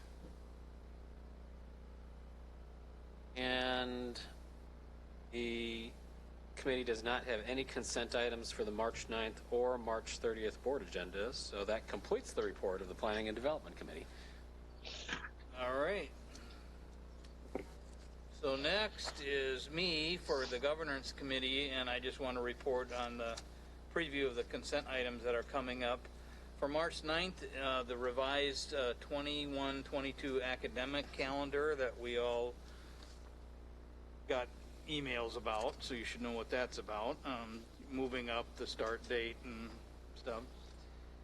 The meeting minutes, contract purchase orders, and the Freedom of Information log, and maybe a workers' comp agreement. We always have a placeholder for that. Then for the March 30th meeting, and just a reminder that because of spring break, we're moving the second full board meeting to the 30th of March. So you get a little break. So we'll have meeting minutes, contract purchase orders, Freedom of Information log, and a workers' comp. So do we still have two speakers here? They're not here. Okay, so I won't read through that. We originally had two public speakers tonight, but they are not with us.